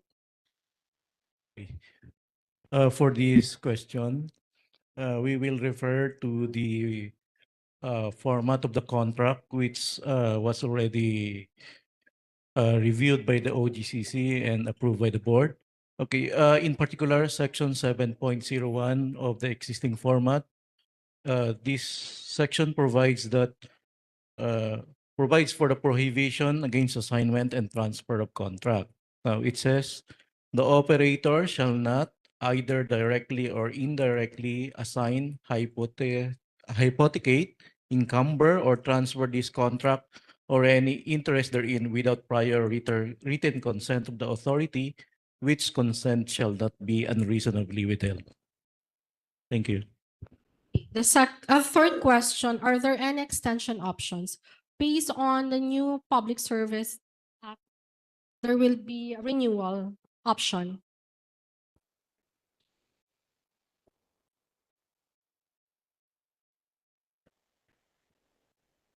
Actually, I don't know if na-resolve na yung minor conflict within the PPP code and the Public Service Act. Because under the Public Service Act, pwede siyang ma-renew kung outstanding yung performance or may mga investment yung current operator. But under the PPP code kasi extension, I think extension yung sinasabi, pero for now, for PTMRF, we apply pa rin yung current, which is pwede pa siyang i-ano, di ba? Pwede pa siyang i-renew. Thank you. From DepDev Region 12 again, how will the project affect local fishing communities and coastal residents? How will displacement or settlement issues be handled, if any, why? I think Attorney Lot. Yeah, we have identified. Ito yung concession area natin, just to answer also the previous question. Ito yung port natin. I know everybody is familiar with this. And yung concession area are only those areas that are colored in blue. Yun po. So, as of now, wala tayong fisher folks na affected. And if ever we implement those projects, that would be the expansion of the berth length and the container yards, it would be seawards. So wala po tayong maapektuhang any resident na from Malok or the Lower Makar. Thank you so much, Attorney Lot. From LGU SEM CDO, the first question, how can the Port of General Santos City further support the expansion of key industries such as fisheries, agribusiness, manufacturing, logistics, and trade? And what port improvements are needed to attract new investments into the General Santos cities and neighboring region? So I think the expansion of the Port of General Santos can cater to more industries. For example, the expansion of the container yard, the procurement of the crane will provide more productivity, or yung key performance indicator will be increased as shown a while ago. So that would be an improvement that you have to anticipate once the project has been implemented. What current infra or operational constraints of the port cargo handling, shipping efficiency, and in investor confidence, and which infra upgrades or operational improvement should be prioritized. I think it was shown earlier what are the infrastructure commitments that will be provided based on triggered volume as mentioned earlier. The presentation will be provided to them so that they would be able to know when will be the year or the infra improvement will be implemented. From foreign shipping line, Miss Beth, the question is, in relation to the answer given earlier about the crane, given that only 2 cranes will be available, how will the port manage cargo operations if multiple vessels arrive simultaneously? Second question, will each vessel be assigned 1 crane, or will the cranes be shared among vessels on rotational basis? Can we hear from Tactical Working Group?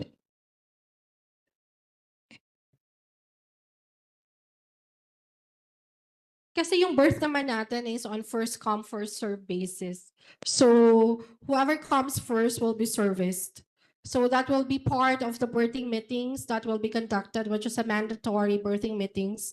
So I think the vessel will be assigned 1 crane as they come, first served. Let us also Other answer? I think that's covered everything. Have we missed some questions that I'm not able to read? Okay, sir.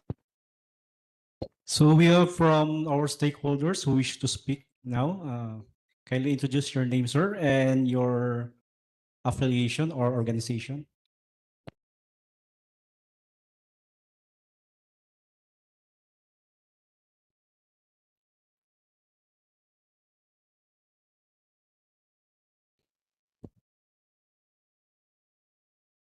Thank you po. Nestor Lumawig po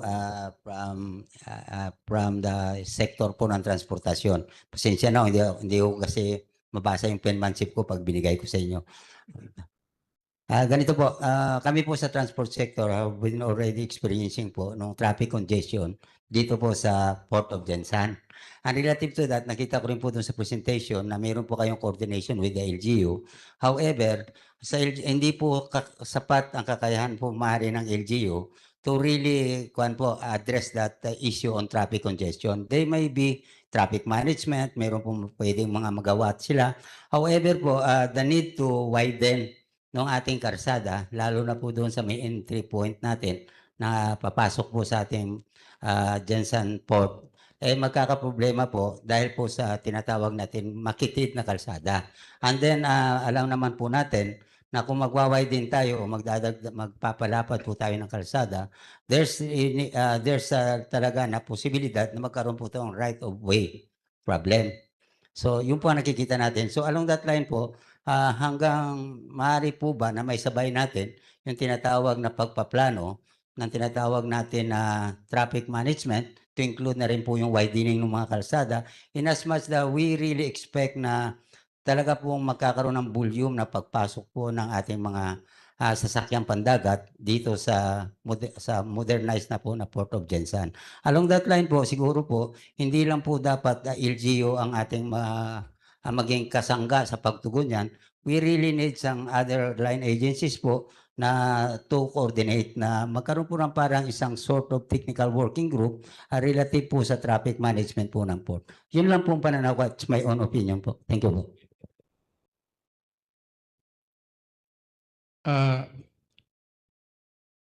Pagpaumanhin niyo po ang magiging sagot ko.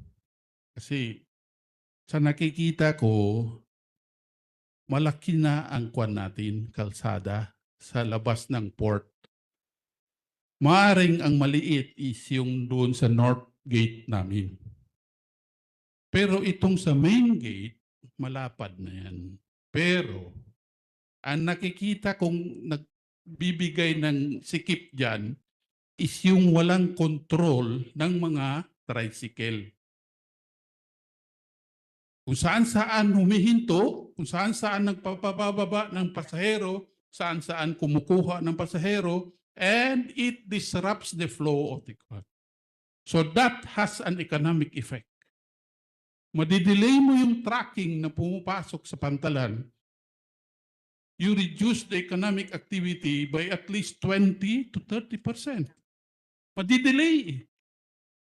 So, it's not the matter of physical road ang baguhin natin, but it's the matter of controlling our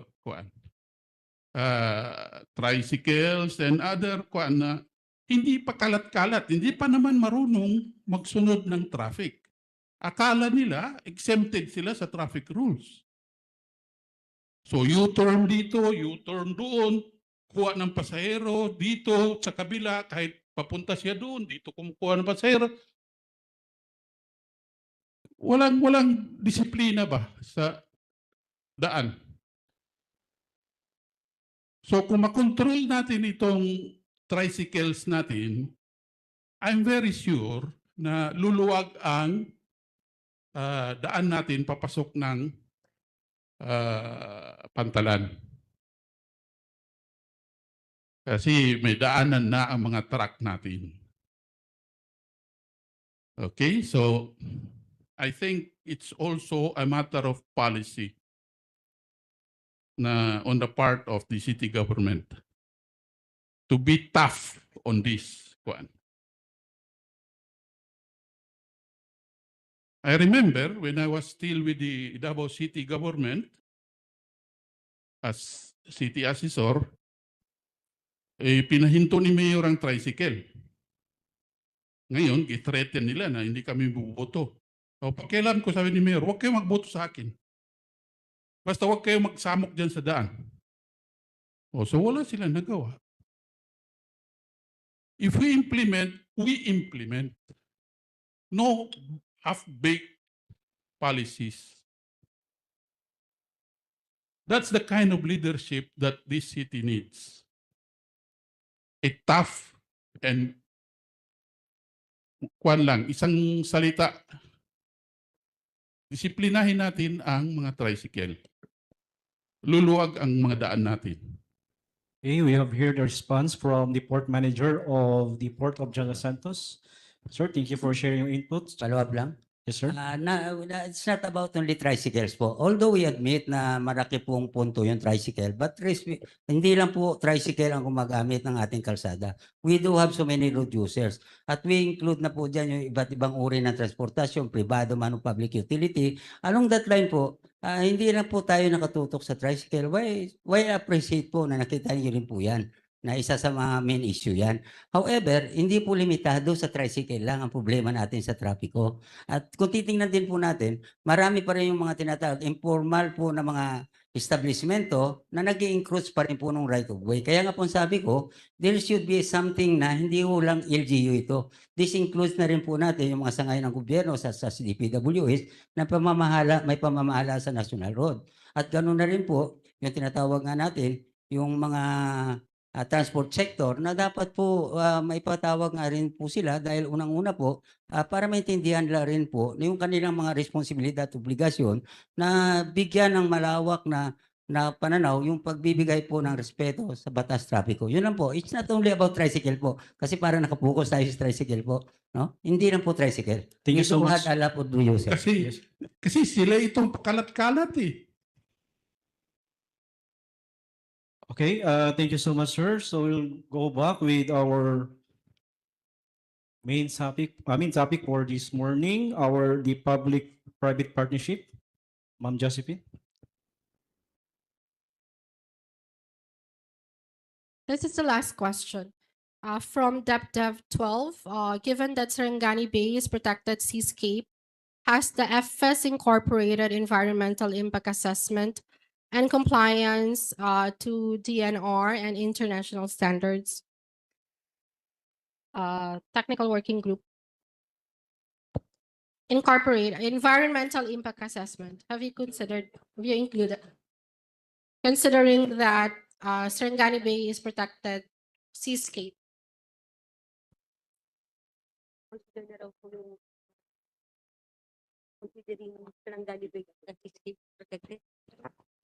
Uh, good afternoon. With regard to the environmental compliance with the existence of Port of General Santos, I think they have already an approved environmental compliance certificate for the whole of Port of General Santos. So whatever further improvement or extension, expansion, it has to be coordinated further with the Department of National Resources within the context of the requirements of the department pertaining to the supposedly extension or expansion. So it should be on a case-to-case basis. So it differs from one region to another. So for General Santos, maybe they have different set of requirements that the PPA has to comply with. Is it okay? In addition to that, the Port of Jensan is one of only 4 ports in the Philippines awarded by GPAS. Attorney Lot, ano nga yung GPAS? Wa ko kasabutan ang meaning ani. Green Port Award. So that tells volumes about our compliance with environmental impact projects. So I can assure you, we will always be taking into consideration the environmental impact of everything that we do inside the port.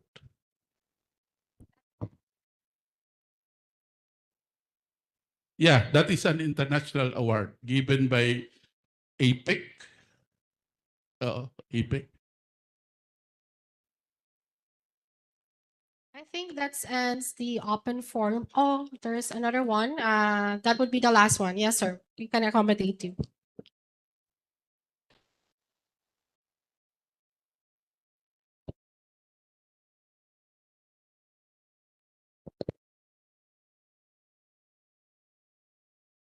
Good morning. I am Raymond Salangsang, the private sector representative of General Santos City to the Regional Development Council, and currently the chairperson of the Infrastructure and Utility Development Committee, where you are one of our members.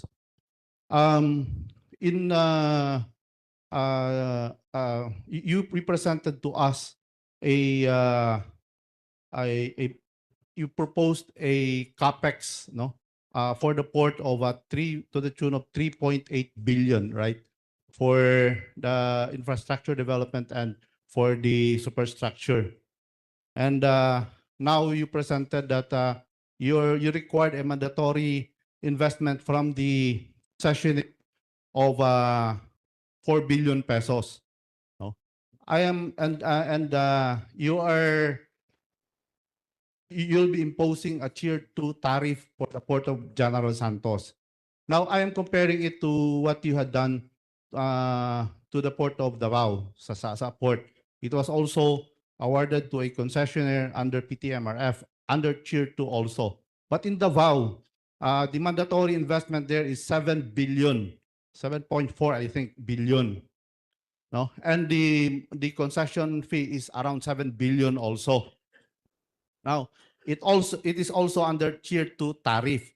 So what I'm pointing out here is that the investment of whoever will be winning the bidding would just be around over a half of what is invested in Davao. So ibig sabihin, we will be paying the same tariff as Davao is paying. So ibig sabihin yung winning concessionaire dito would be earning more than what the Davao concessionaire is earning. That is why kanina yung isang question doon on the tariff. How did you arrive on the tariff? Pwede bang i-detail natin? Kasi yun ang gusto kong makita. It should be that we should not be paying the same as Davao is paying because sila mas malaking investment ni concessionaire doon, 'di ba? Parang kuwan lang fair lang na konti lang investment ni concessionaire dito, so we'll be paying less supposed to be. Yun sana ang nakikita ko. And another thing, ma'am, meron din akong statement na may parang question na rin yun na doon sa yung sa in-scan nga na QR code na I'm saying that the provision of this vital infrastructure such as SIP is part of social commitment of the government to the public, and it is but right that it is the government who will be providing this vital infrastructure. It should not be from private. Kasi pag nanggagaling ito sa private, ang babawiin ni private is the cost of money and also profits, 'di ba? While kung government ang mag-i-invest dito, walang babawiin si government na capex dahil mababawi ito sa growth ng economic activity in which diyan kumikita si government. No? So would you reconsider na ang modernization? I'm not against a modernization. In fact, matagal na namin since 2014 when I'm in RDC, pinupush na namin ang modernization nitong Port of General Santos. And isa kami sa mga kuwan ho talaga dito, yung nasa forefront nung pag-advocate ng development. And in fact, we want more than what you were referring, kasi we know from the point of view ng RD talaga potential ng SOCSARGEN region, which is the catchment area of this port. And we want na ang infrastructure is na andyan na before pa kakailanganin ng economy, di ba? Dapat naman talaga ganun, hindi chicken and egg. So with that, ma'am, yung isang kinukuha ko na, would you reconsider na, of course, we'll go into modernization, pero pwede ba na ang government ang mag-invest dyan, hindi ang private sector, para hindi ho kami mga stakeholders ang magbabayad doon sa modernization yan? Thank you. Thank you. Sir, well taken yung inyong na-raise the issues, but as of now, the directive of the management is to privatize the Port of General Santos. So we are constrained on that directive. On the tariff, it is a uniform tariff which is provided under our regulation. So that is, if your port is considered tier 2, all ports under tier 2 will use the same tariff. So yun po yung restriction as of now. But well taken po yung points you have raised. Thank you. Thank you so much. So we are hearing diverse perspectives today, and that is exactly what strengthens our stakeholders consultation meeting. And for your guidance in compliance with the IRR of the PPP code, all comments raised have been properly recorded and will be considered in the review of the project feasibility study. Moving forward, the Secretariat will consolidate all the feedbacks, and this will be incorporated in the project evaluation and refinement. Since we don't have the convenience of time for those questions which have not addressed, you may submit your position paper to PPA within 5 working days from the date of the conduct of stakeholders consultation meeting. And with that, position papers submitted after the prescribed period will not be considered for evaluation. Okay. So with that, we sincerely appreciate the active participation of our stakeholders during our Q&A session. So your questions and insights are vital to ensuring that we address these matters most important to you as our dear stakeholders. As we near the conclusion of program, may I invite. Yes, sorry. May we have our poll?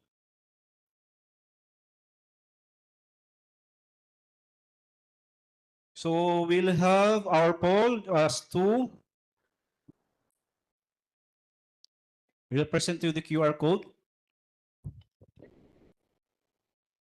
Okay, we'll be also be using the same QR code for our poll. Okay, we highly encourage your participation as your feedback is invaluable in guiding our future initiatives and decisions. So for our poll, kindly, okay, the second QR code below our questions and inquiries. So kindly fill up the QR code, please.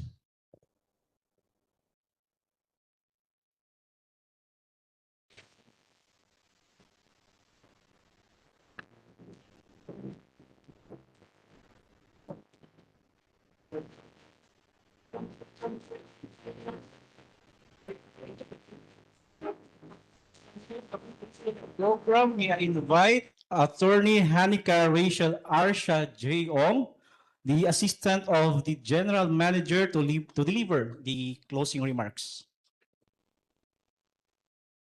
Around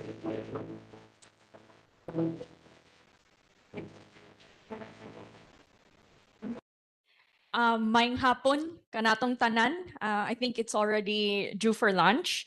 On behalf of PMO General Santos City, our organizers for today, and in behalf of the PPA head office, I would like to thank our stakeholders for your meaningful participation and valuable inputs in today's consultation for the public-private partnership for the Port of General Santos. Your insights, perspectives, and shared commitment are essential as we work toward improving port operations, enhancing competitiveness, and supporting sustainable economic growth in the region. This consultation marks an important step in building a partnership founded on transparency, collaboration, and mutual trust. And we look forward that this will not be the end of our partnership, but the beginning of the economic growth for Port of General Santos. I would once again like to thank everyone for their valuable participation. Thank you. Thank you so much, Attorney Hanika. So hope lahat nakasecure na ng ating QR code and nakakomply na dun sa ating poll, nakapag-answer na.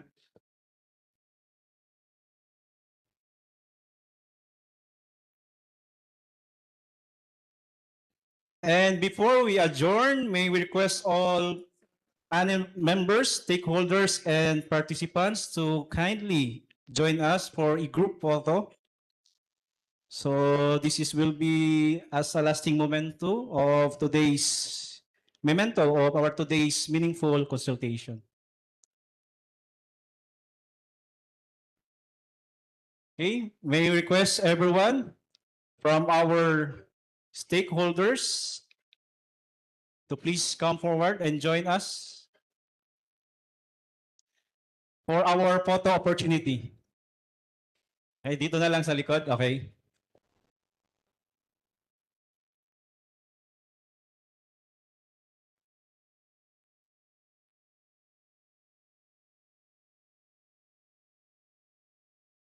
So our panel na lang yung ating, okay lang po ba sir, ma'am?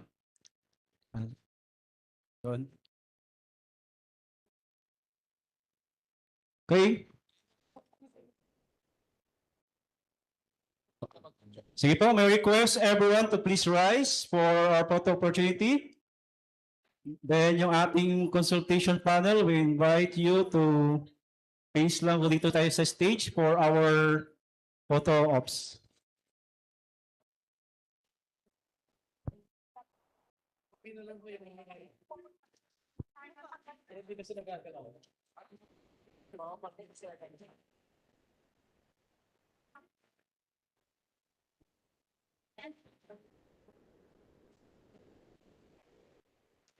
Okay.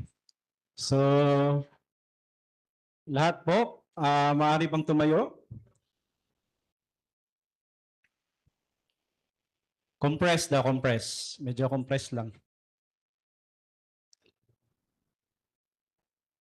As our social media will facilitate the photo ops.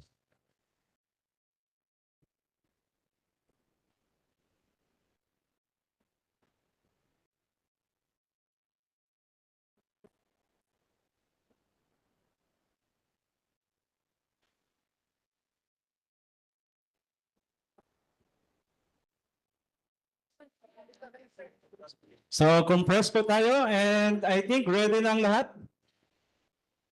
Okay, in a count of 5, 4, 3, 2, 1.